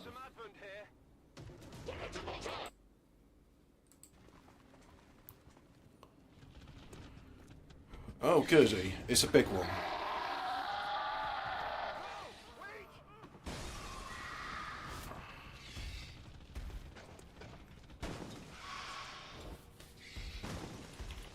Uh-huh. Can I play now? Is it my turn? What? Did you just fall down and die? Fuck's sake.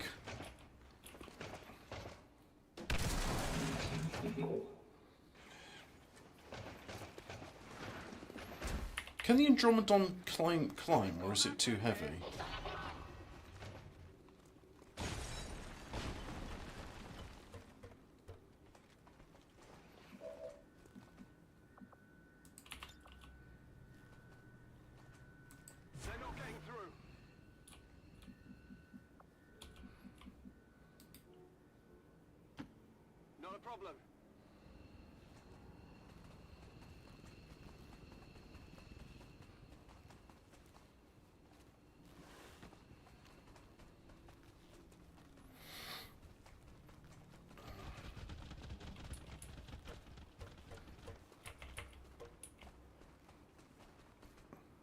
Forces on the ground.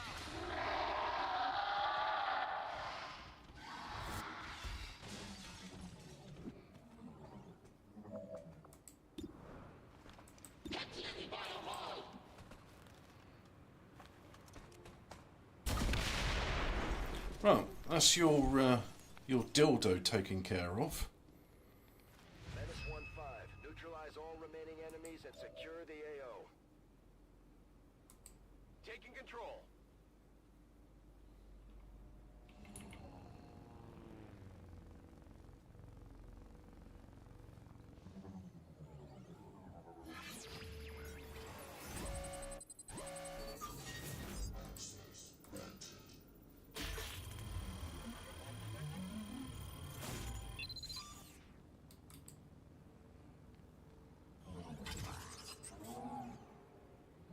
Piece of cake.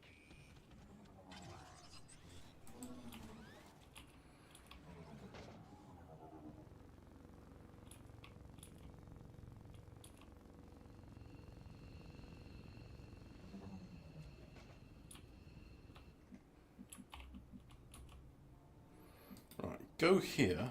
I'm on it. Unwashed women respect her. Da da da. Unwashed women respect her. Da da da. Unwashed women respect her. Da da da da da. He's privated the channel, bastard. Oh, fuck's sake. What is it with people in this stuff and they do like good stuff and then like, oh no, I've changed my mind, I've got to go into hiding because I said the nigger word on the internet once, bye.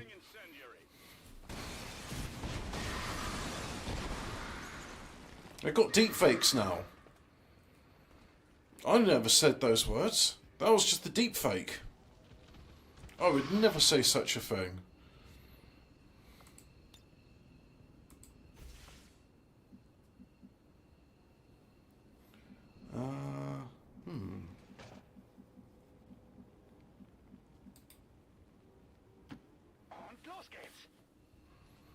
Laura Walker is a German name.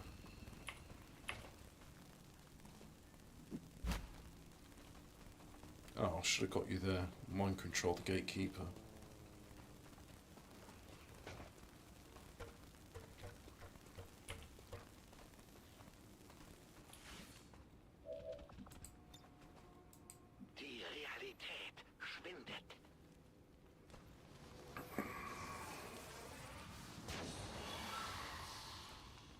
Any effect? Panicked. That's good.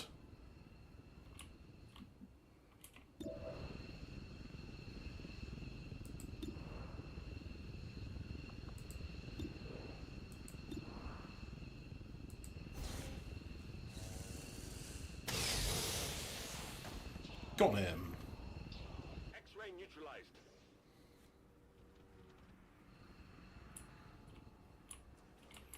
Also a sniper. No? Still the same sniper?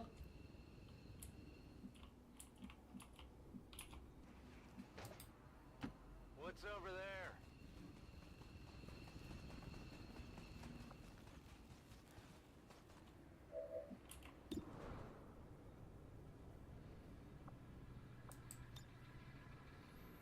No. Yes.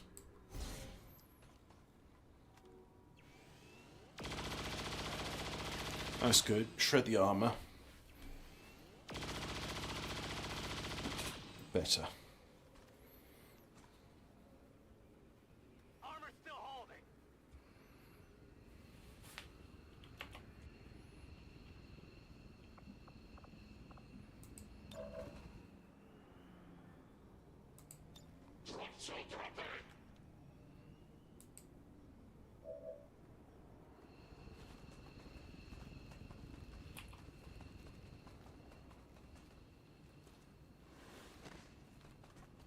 I've been spotted. Moving to access.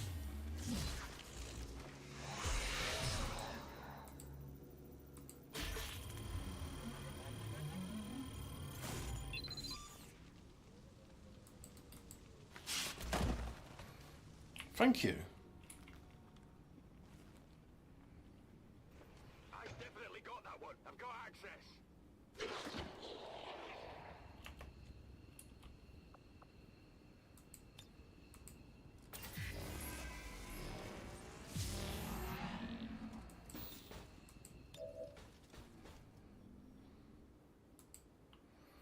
Yep, smash the gatekeeper.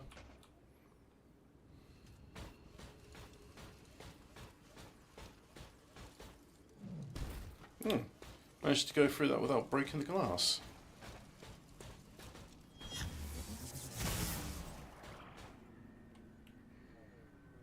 Sensors indicate armor deflection.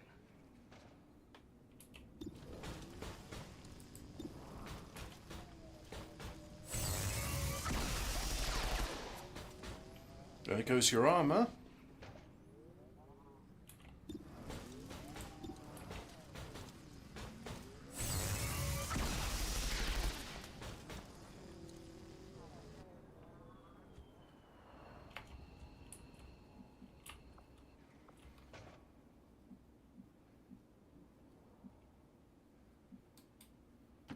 All right, I'll go. Oh crap, you still got your... Who are you? I remember sending you in this squad.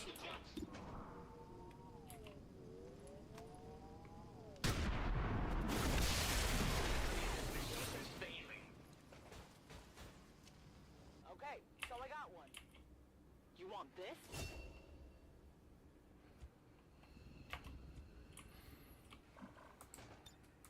I'll make it quick. Go on, chop him up. Oh, you've been spotted.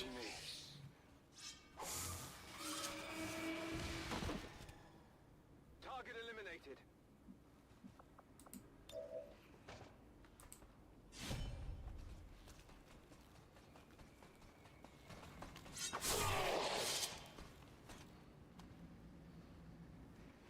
Target neutralized.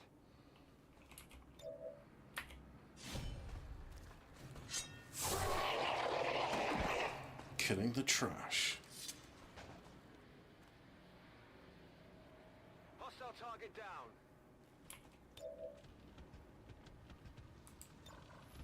No. Yeah, okay.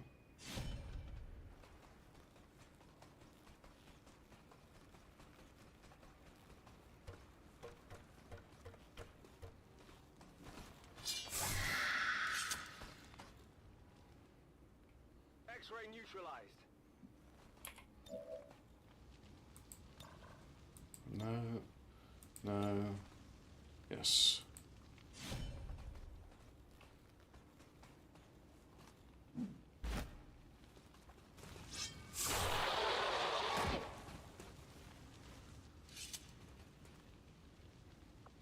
Hostile terminated.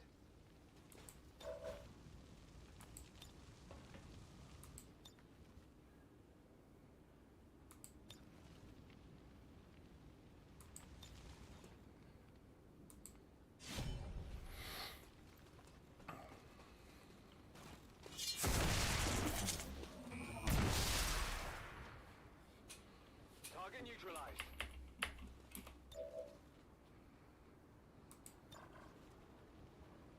No, you'll burn if you go there. Yep, kill that one.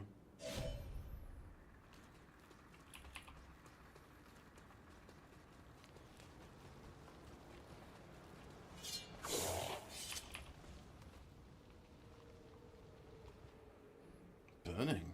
Nice. More of the bastards.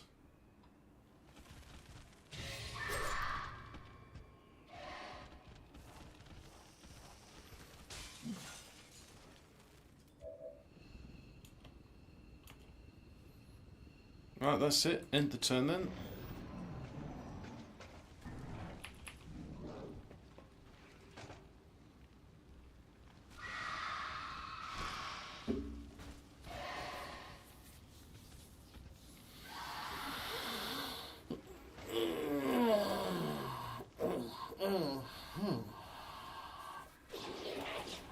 Wow, that is a lot of burning damage.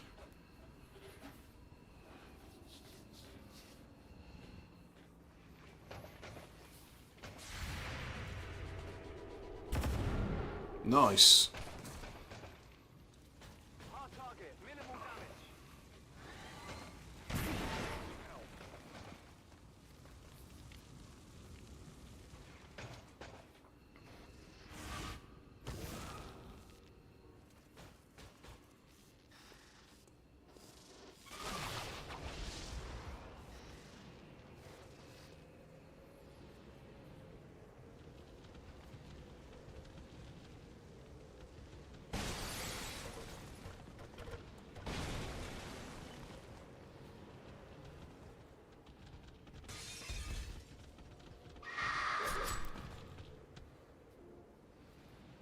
Hit back. Good.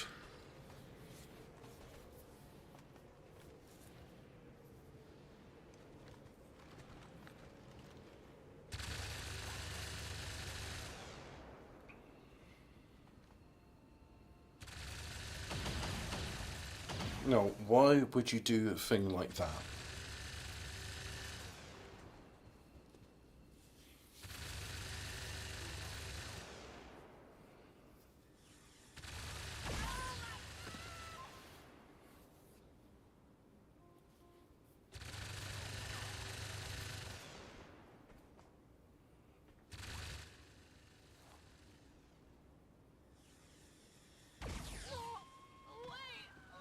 How? Snake eyes?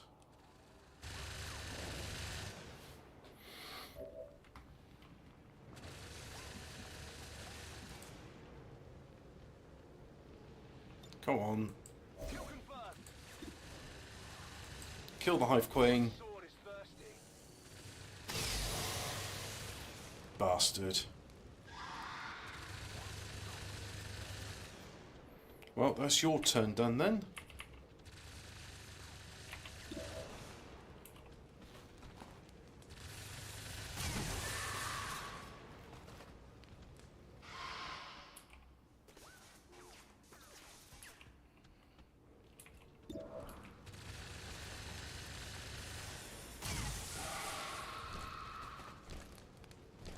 Only the best.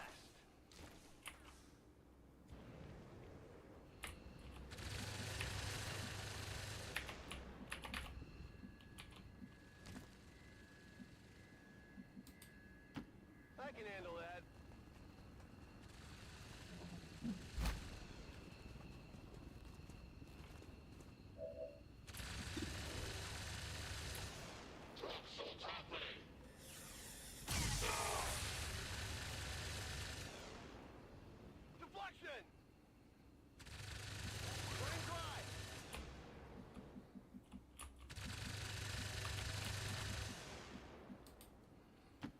On your order.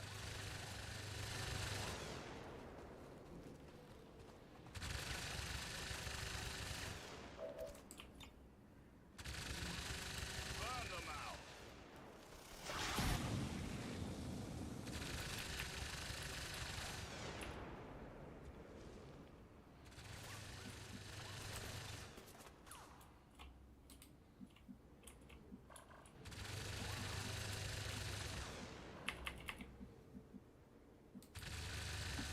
Rücke zur Zielposition vor.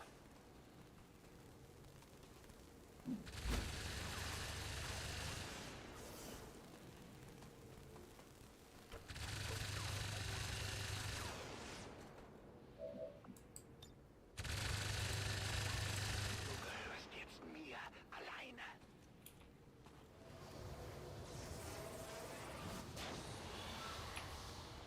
You're my soldier now.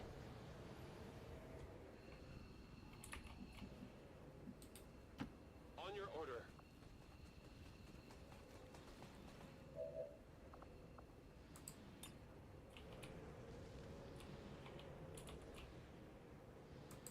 Melt them. Overkill or a lot of fun? You be the judge.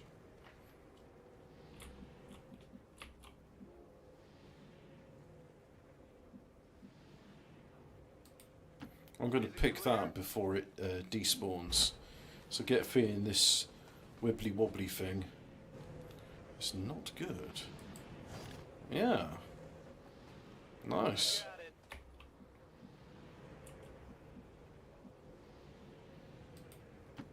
All right, I'll go. Get back to the ship.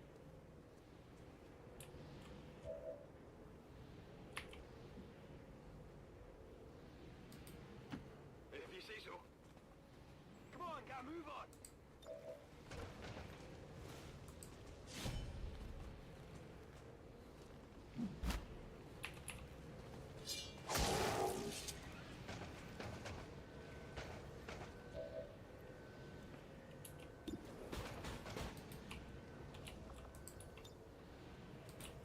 Ooh, in which case, yeah, beam of fire.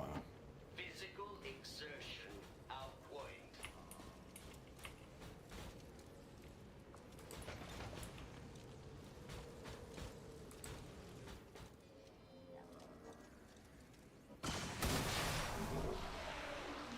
Nice. Conceived of every possible way to end you.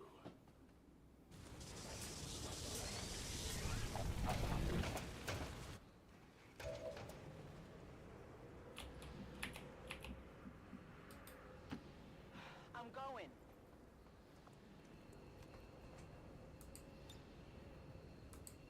Fire in the hole!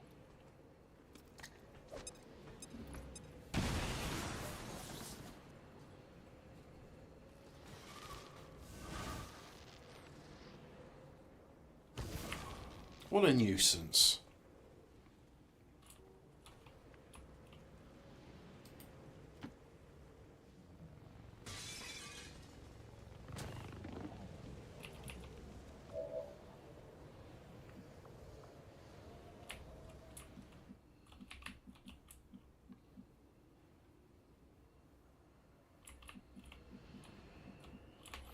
Yeah, if you go there.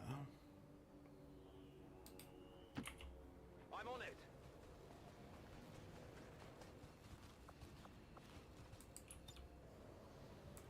Up close and personal. There we go.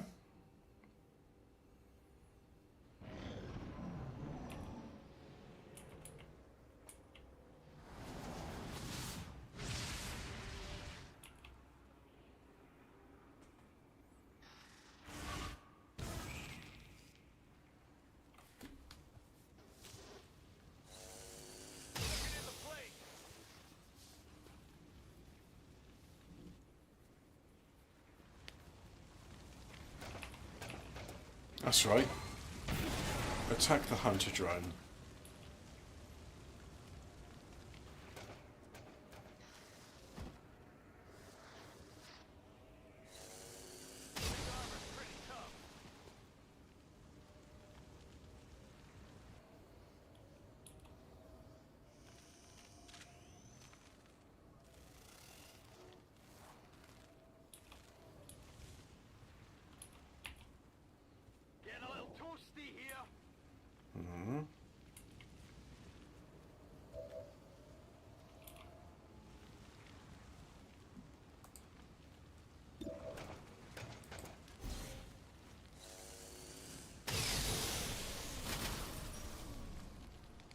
Bye bye, robot.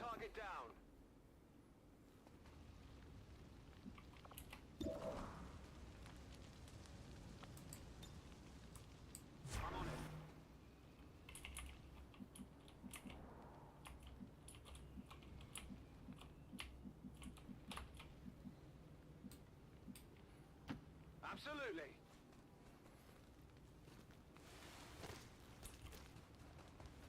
So that's what combat fitness does.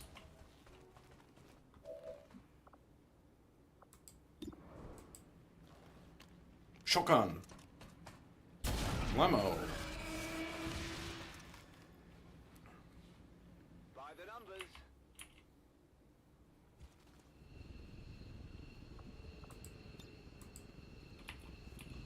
Big heel.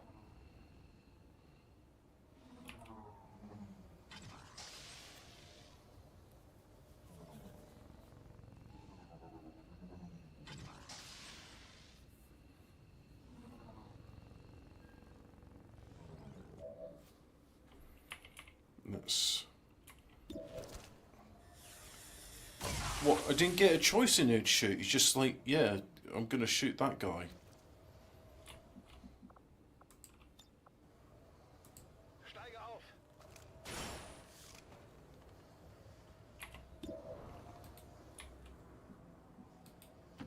Begebe mich zum Ziel. Dein Körper wird schwächer.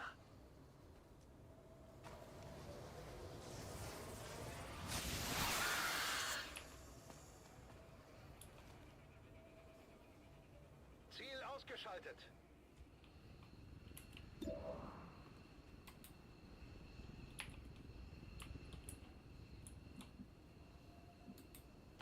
Moving to position.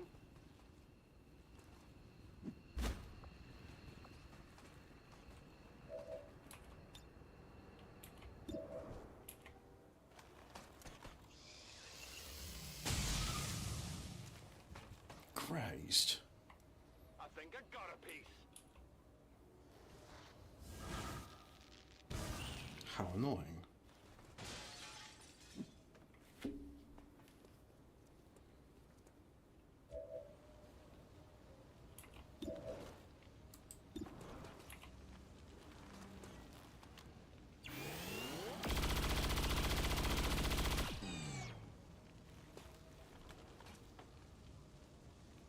Big deal. Menace 1-5, status confirmed. We're not picking up any additional contacts. The AO is clear. Status confirmed. Mission accomplished. Good.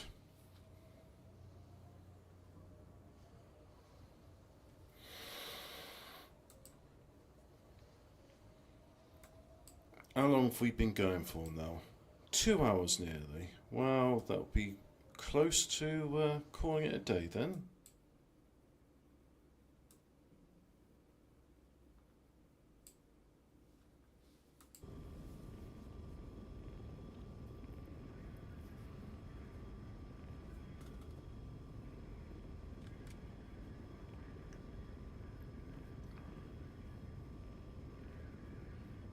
I could do with some din-dins.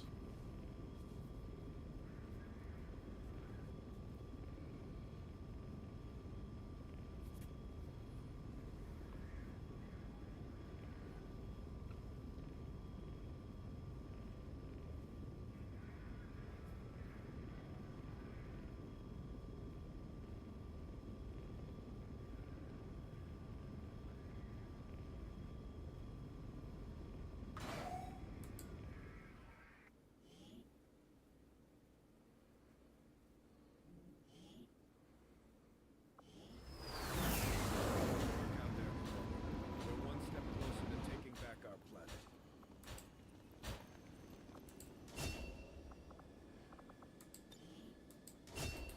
Everyone has Blade Storm.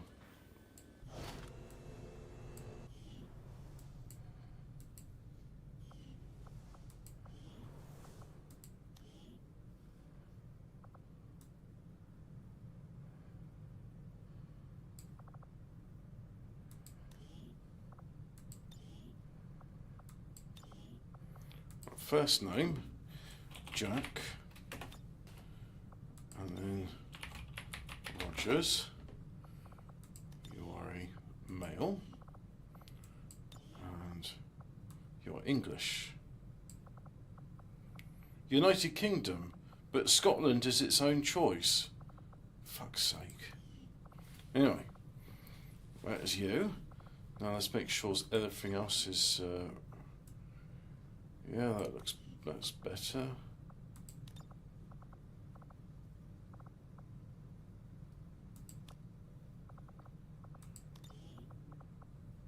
On it. Will do. Got it covered.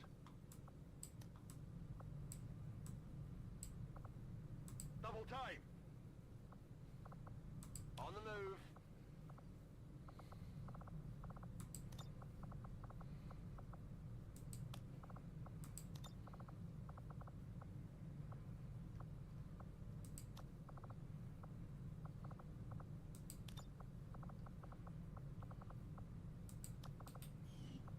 Let's go to your loadout.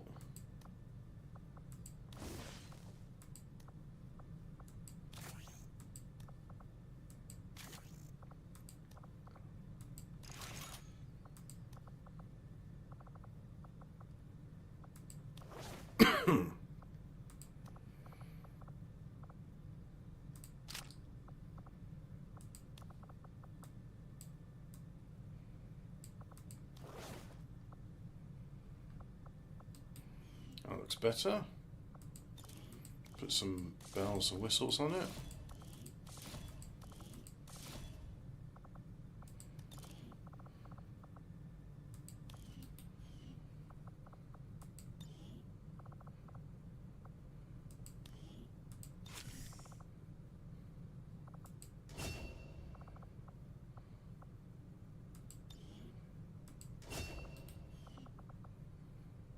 And then customize a little bit more, because if I go to props here and let's change armor pattern to arid.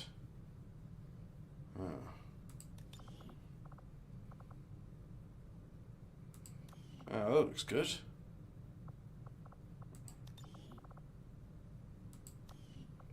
Like so. And then I think you should have a helmet as well.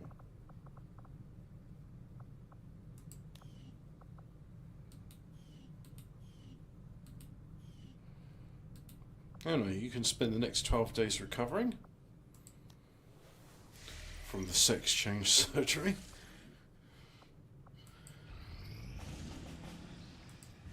What is it?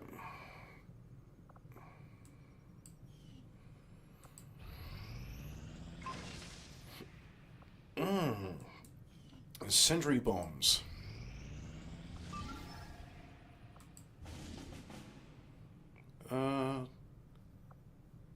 Nah, I'm alright for soldiers, thanks.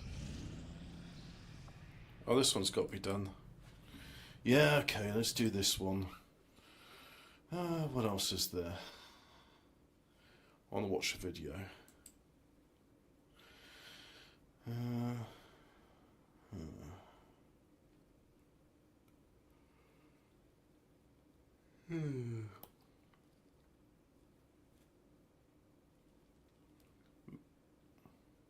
Your electric car's nowhere near as green as you think. Mainstream media now says green isn't green. Good. It's about time. Oh. Yeah, that'll do. Let's copy this and then so have it. You can watch it as well. Watch with me as we watch this thing together. Paste. There we go. In the next 20 seconds, you can take action to No. save our planet. No, shut up. No, not having it. Right, we'll have the audio then. Within the young technological marvel which is the Tau Empire, its society is based upon the teachings of the greater good. This philosophical view inscribes the idea that each individual who resides within the empire plays an essential role, and that the benefits of the many should always be placed above the benefits of the few. From this we can gather that no single individual would ever be considered as being more important than that of their peers, and that the work of each citizen should always be aimed towards turning the wheel of progress in order to best serve the needs of society. In order to best achieve this, the Tau are broken up into 5 castes, which are a series of distinct groups within the Empire, who each serve a separate role for the benefit of society. Each Tau is born into their caste, and they will remain within it until the day of their death. The Ethereals strongly forbid any form of interbreeding between members of different castes, and for an individual to aspire towards the goals of a separate caste would result in their shunning and potential re-indoctrinations for going against the will of the greater good. The caste system was initially based around the divisions in Tau society in the old tribal days of their home world. This time of civil war and strife was known to the Tau as Monto, and was where a series of large racial and political groups had arisen, which drove a huge divide between the Tau peoples. This period was where the Ethereals first appeared, and after brokering a peace between the factions, they implemented the caste system, where each of these groups would become the first members of their respective caste.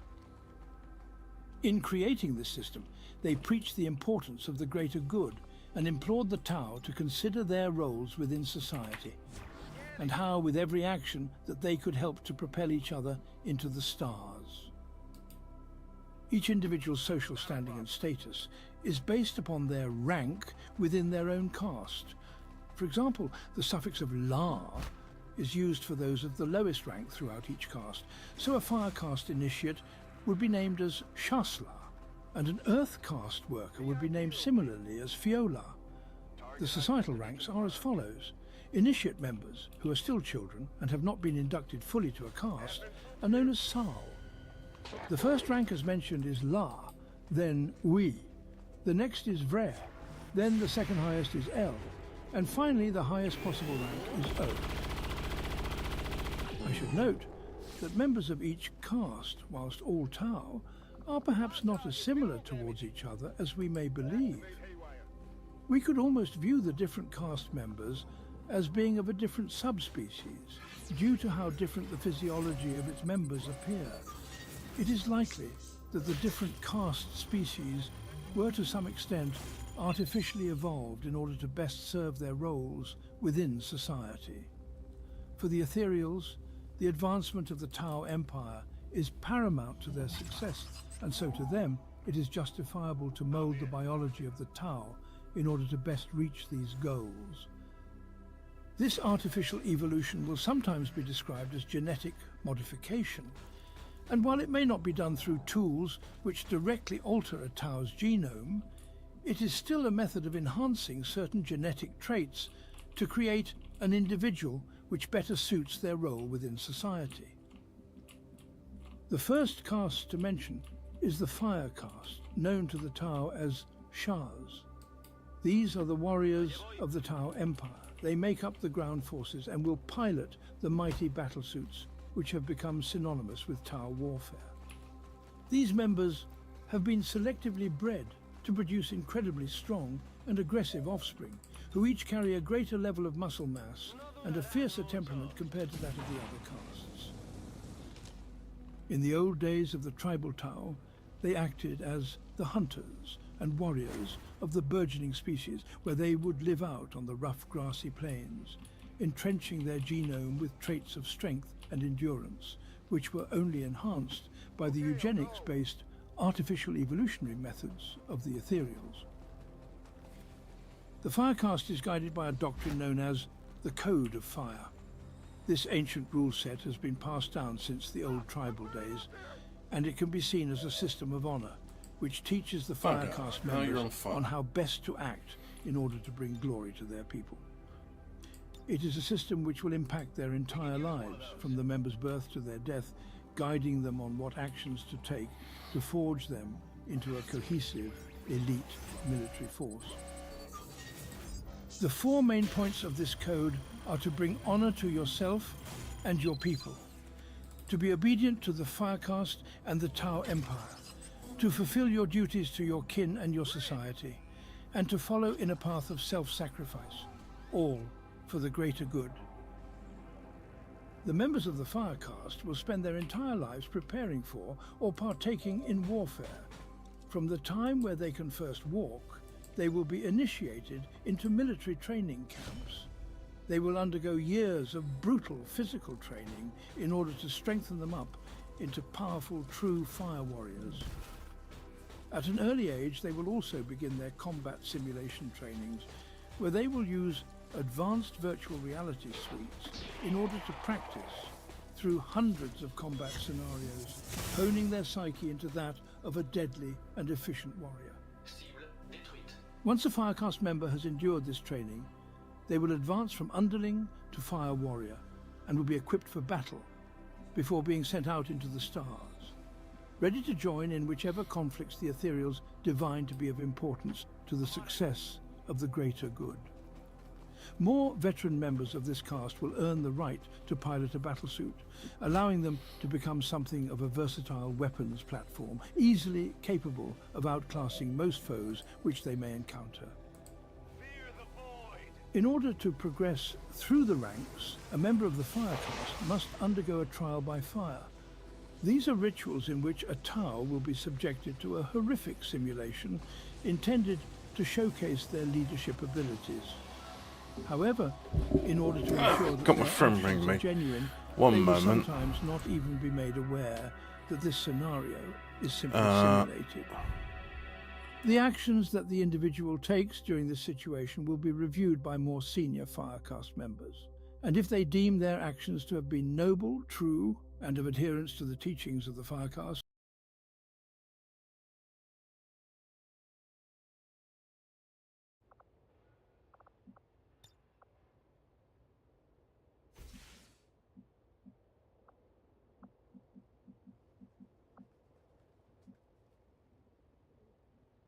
I'm on it.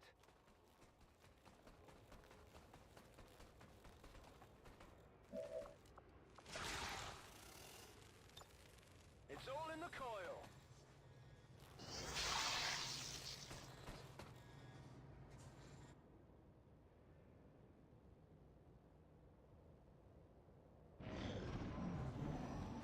What has happened?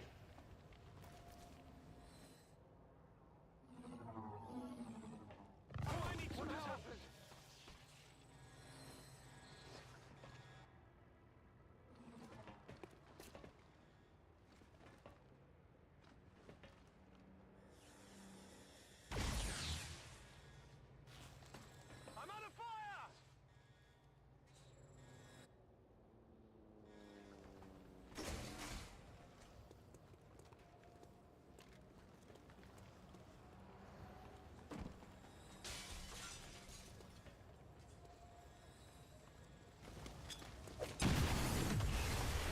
Need to find some new cover! Oh, I'm hit!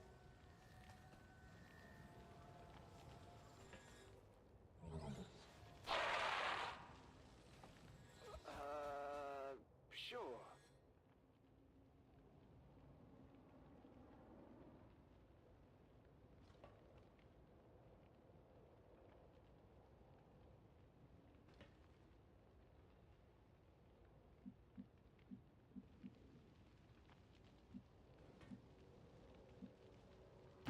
Heading out.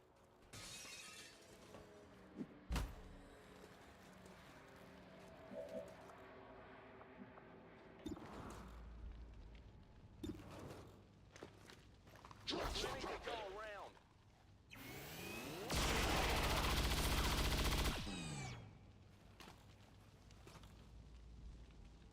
Hostile target down. Asset located.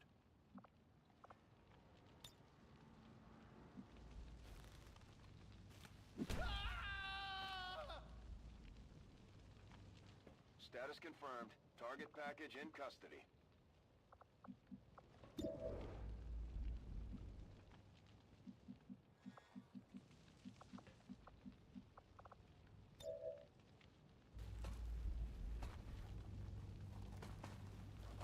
VIP located.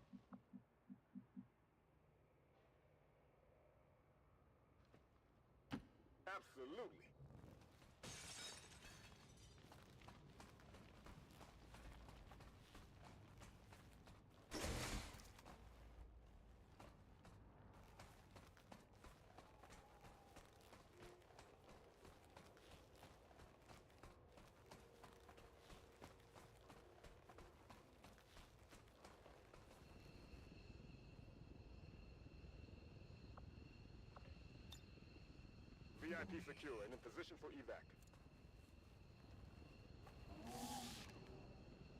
This is Firebrand. VIP is secure.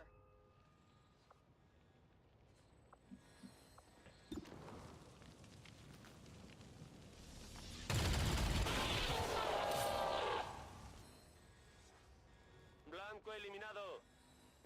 Vaya, ¿qué te parece eso? I'm trusting you here.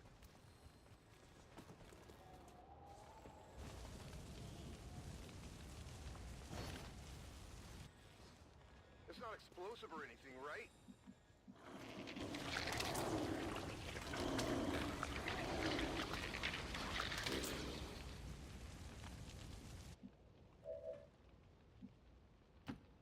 If you say so.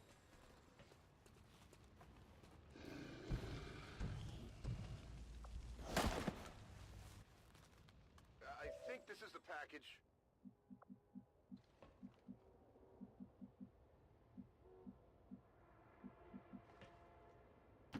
Whatever you say.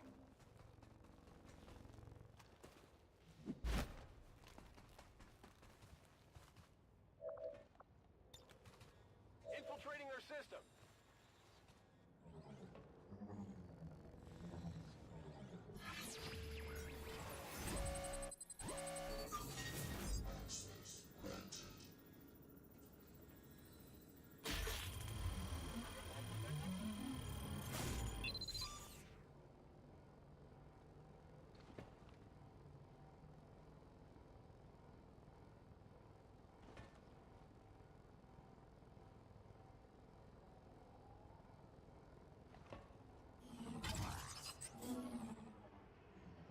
We've got access.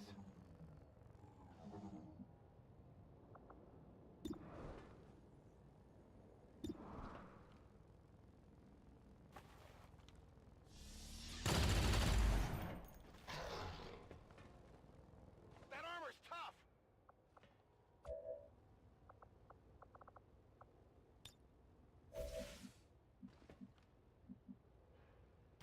Heading out.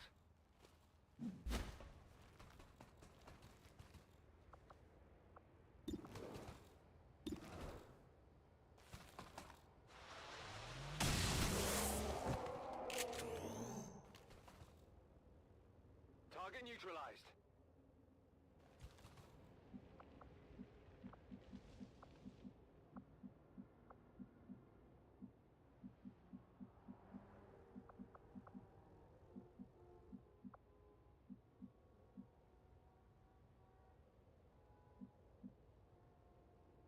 En marcha a las coordenadas designadas.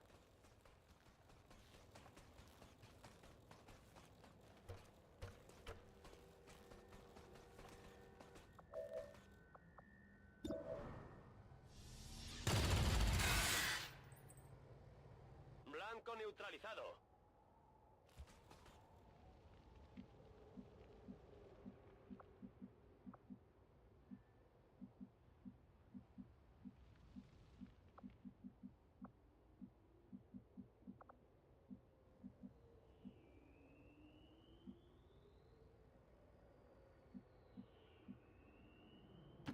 Okay, I'll go.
Moving to position.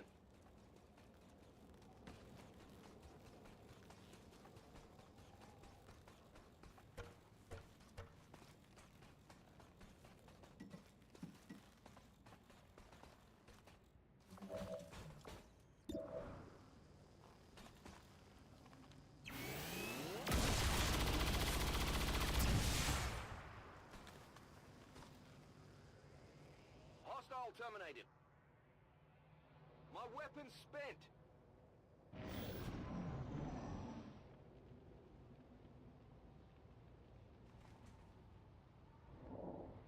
Medic!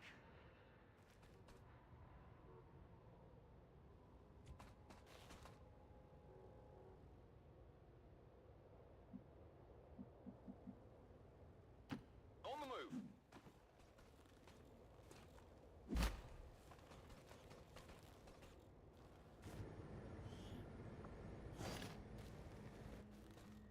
Target package secured.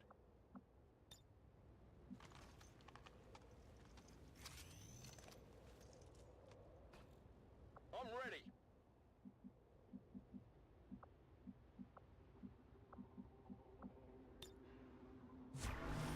Come get some.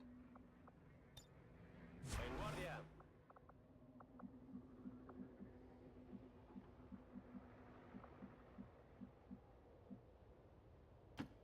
What's over there?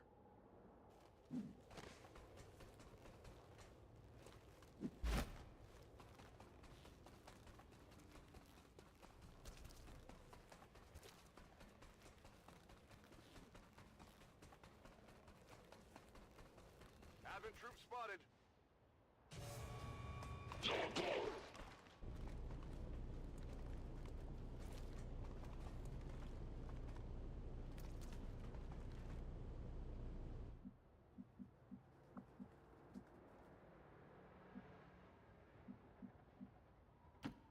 If you say so.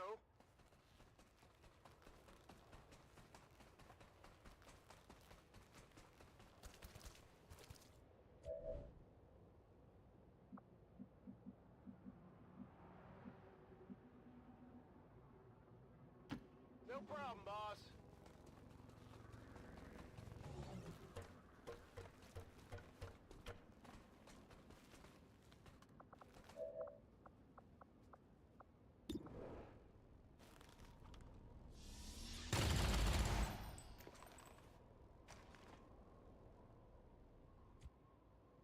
Running dry. Je vais vers la cible.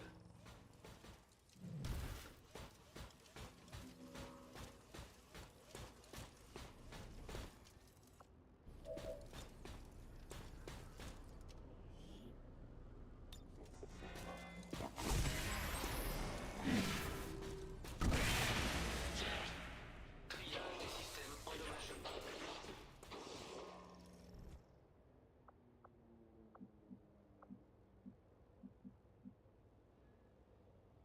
Heading out.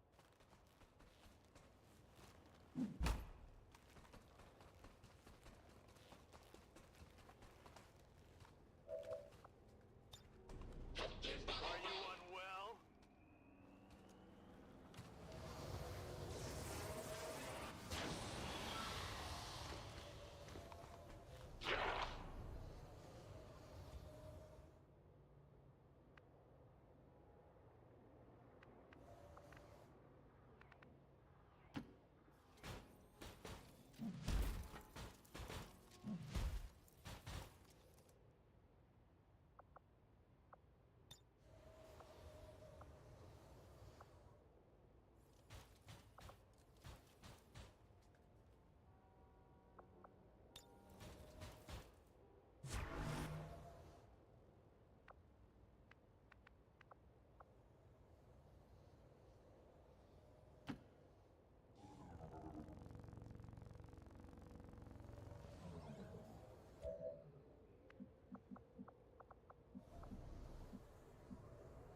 Moving to position.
guess that'll be okay.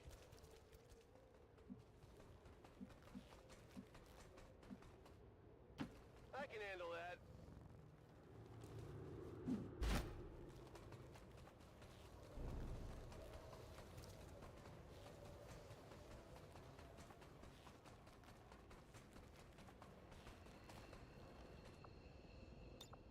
Got it covered. Overwatch.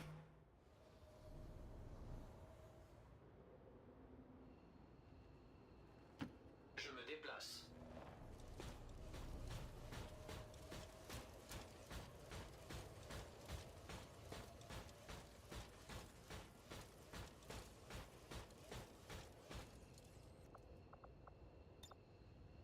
Recherche de cible.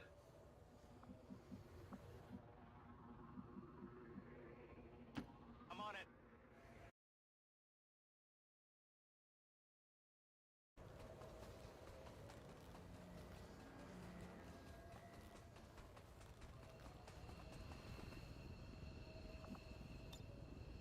Got it covered.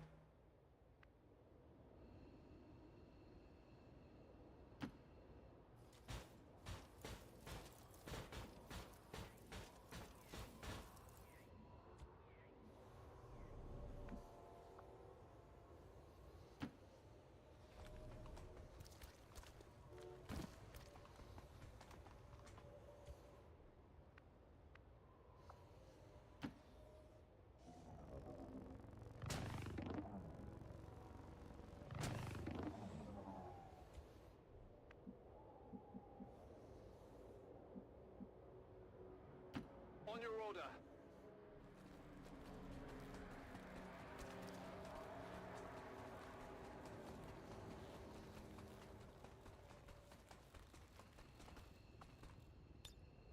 Overwatch.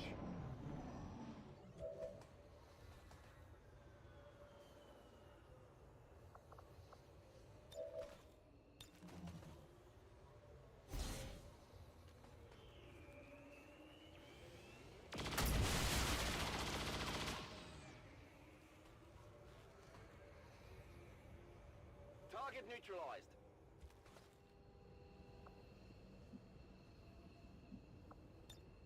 A ello voy. On Overwatch. Overwatch! Déplacement en cours. Début d'extraction.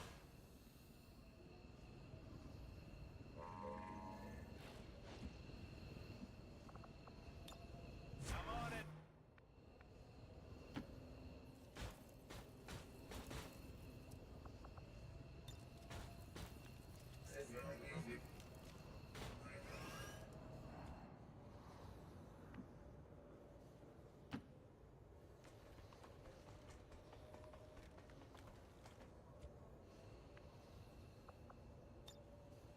Affirmative. Covering now.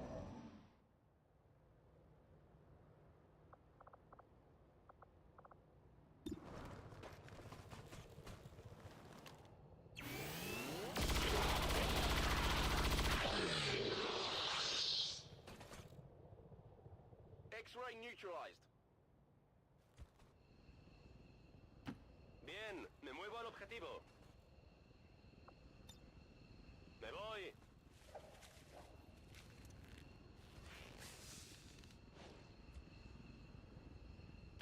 I'm trusting you here. Getting out of here.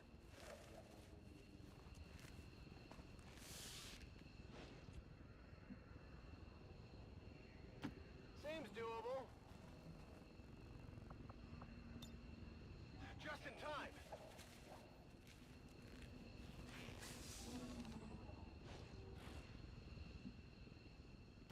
Moving to position.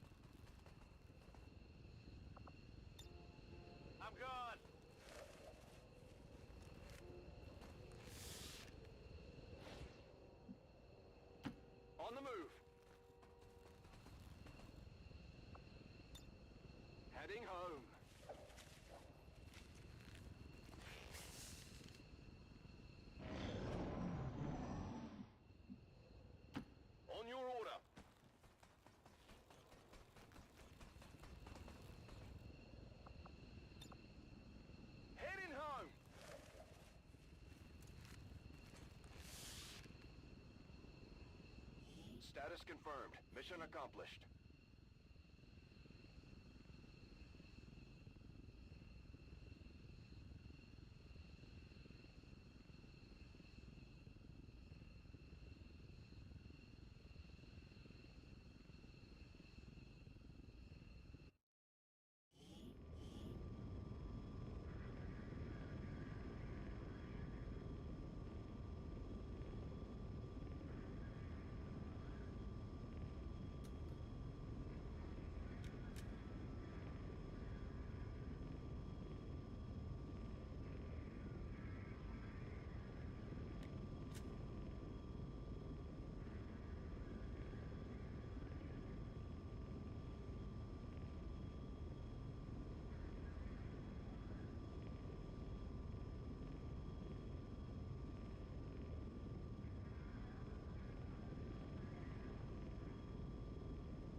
I expected something of a learning curve for our new recruits, but they've done a remarkable job, Commander.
Right, that's put the world to rights. A friend of mine was telling me how grateful he was about what's it called? I showed him an off license, and then we started talking about the ethnics, subcontinentals, and the darkies and their fondness for long pig. Yeah. And then, just apart from that, we were talking about how the country we're living in, which no one needs to know the name of, is a rip-off. It's been a very expensive month for me, and I must admit I'm grateful that I'm working, so that's why I've been putting in the overtime. Resistance contact plus what? You know what? I can't be bothered. Really can't be bothered. What mission's got? 28%. What about you? Oh yeah, these are all these missions which I'm not doing because I can't be bothered. Ignore. Ignore. I do not think I could have predicted this outcome, though it is intriguing.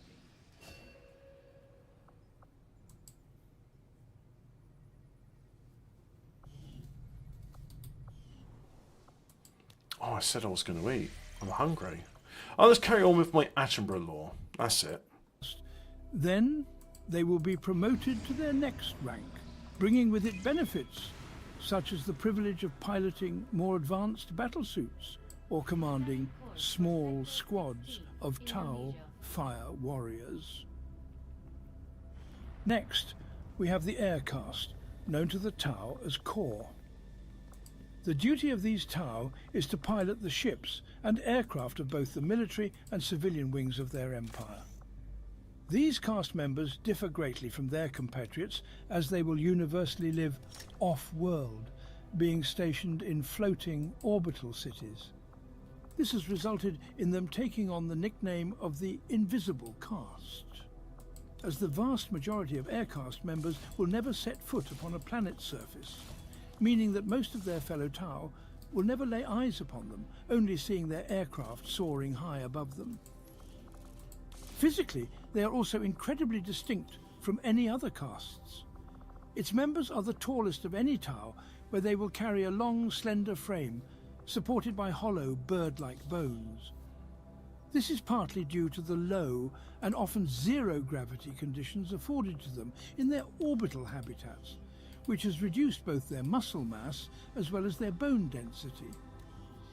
The genetic adaptations of this caste has also exacerbated some of these features and, in a rather dystopian way, restricts them from ever being able to live upon a planet's surface, as the strong gravity would surely lead to their lithe frames, quickly succumbing to damage and injury as they attempt to fight against its pressures. In the distant past, these Tau still displayed some of these traits. However, they also possessed a strong membrane stretching out from their limbs, connected to their torsos, essentially acting as a set of wings. This allowed them to fly for short distances, making them adept messengers who could glide across a planet by following strong air currents, ready to deliver orders and instructions to distant Tau tribes. They possess innately quick reflexes, making them incredibly adept at piloting fighter jets, where they will bank and dive, rapidly adapting to complex aerial dogfights, easily outperforming even the most veteran of human pilots. This has been further enhanced by the advanced technologies of their aircraft, as well as of their superb helmets, which provide a constant stream of analytical data to the pilot, who must interpret and act upon even the smallest changes of wind speed or air pressure to best control their fighter craft. Even though their physical frames are rather weak, they have an unmatched ability to resist G-forces, which affords the pilots with the ability to take incredibly daring and risky maneuvers, which would likely send even a fully trained pilot of a lesser species into the void of unconsciousness. Culturally, they see their ships and aircrafts as somewhat of an extension of themselves, and they utilize them to fully express their desires of independence from the restrictions of land-based life. It also allows them to display their freedom as they careen through the clouds until they finally break through into the stratosphere, putting the entire galaxy within their reach. The next is the Earth caste, known as the Fio throughout the Empire. Their role is to essentially act as the builders of the Tau, where they work as labourers, engineers and artisans, constructing everything from a humble chair to the mightiest of Tau battleships or suits. This caste also encompasses the Tau scientists and technicians who work on discovering and producing new technologies to propel the Tau Empire into new heights of advancement. The original members of this caste were the first of the Tau to have mastered agriculture and to have constructed great cities, giving the entire species a permanent place to call home, rather than moving as groups of nomadic tribes. They are the shortest of all the Tau, standing rather squat, but also being nearly as muscular as that of the Fire caste, likely so that they can handle the hard labours of construction, even if it is always supported by cadres of drones to assist them. The majority of Tau are born into this caste, making it the largest in terms of its members, but this makes a great deal of sense. For how could a species grow into a star-spanning empire without the combined might of tens of millions of workers constructing its foundations? Their place within society and the general labours which they perform has given most members of this caste a rather stoic and straightforward mindset, where they will be content to work the agri-drone fields or oversee the polymer forges for the good of the Empire. Similarly, many of them may be described as seeming rather simple or dour when compared to members of the other castes. However, this does not dissuade them from carrying out their work, as even a humble life of hard labour can bring them great pride for supporting their kin.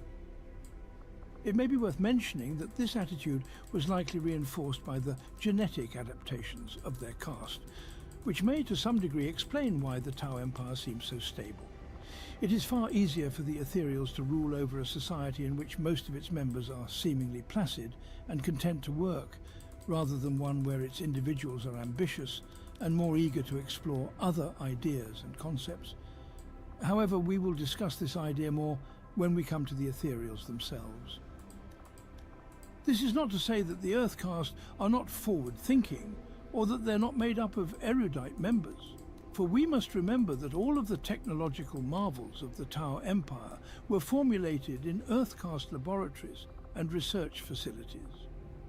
For example, the mighty Riptide battlesuit is known to all as a true wonder of both science and engineering, being constructed as a massive, jetpack-equipped suit powered by an experimental dark matter nova reactor, which outclasses almost all Imperial power sources in both its output and efficiency. It has proven to be the bane of the Tau's enemies, and it stands as a true testament to the novel creativity, scientific aptitude, and material engineering prowess of the Earth caste. The fourth group is the Water caste, or Paw to the Tau.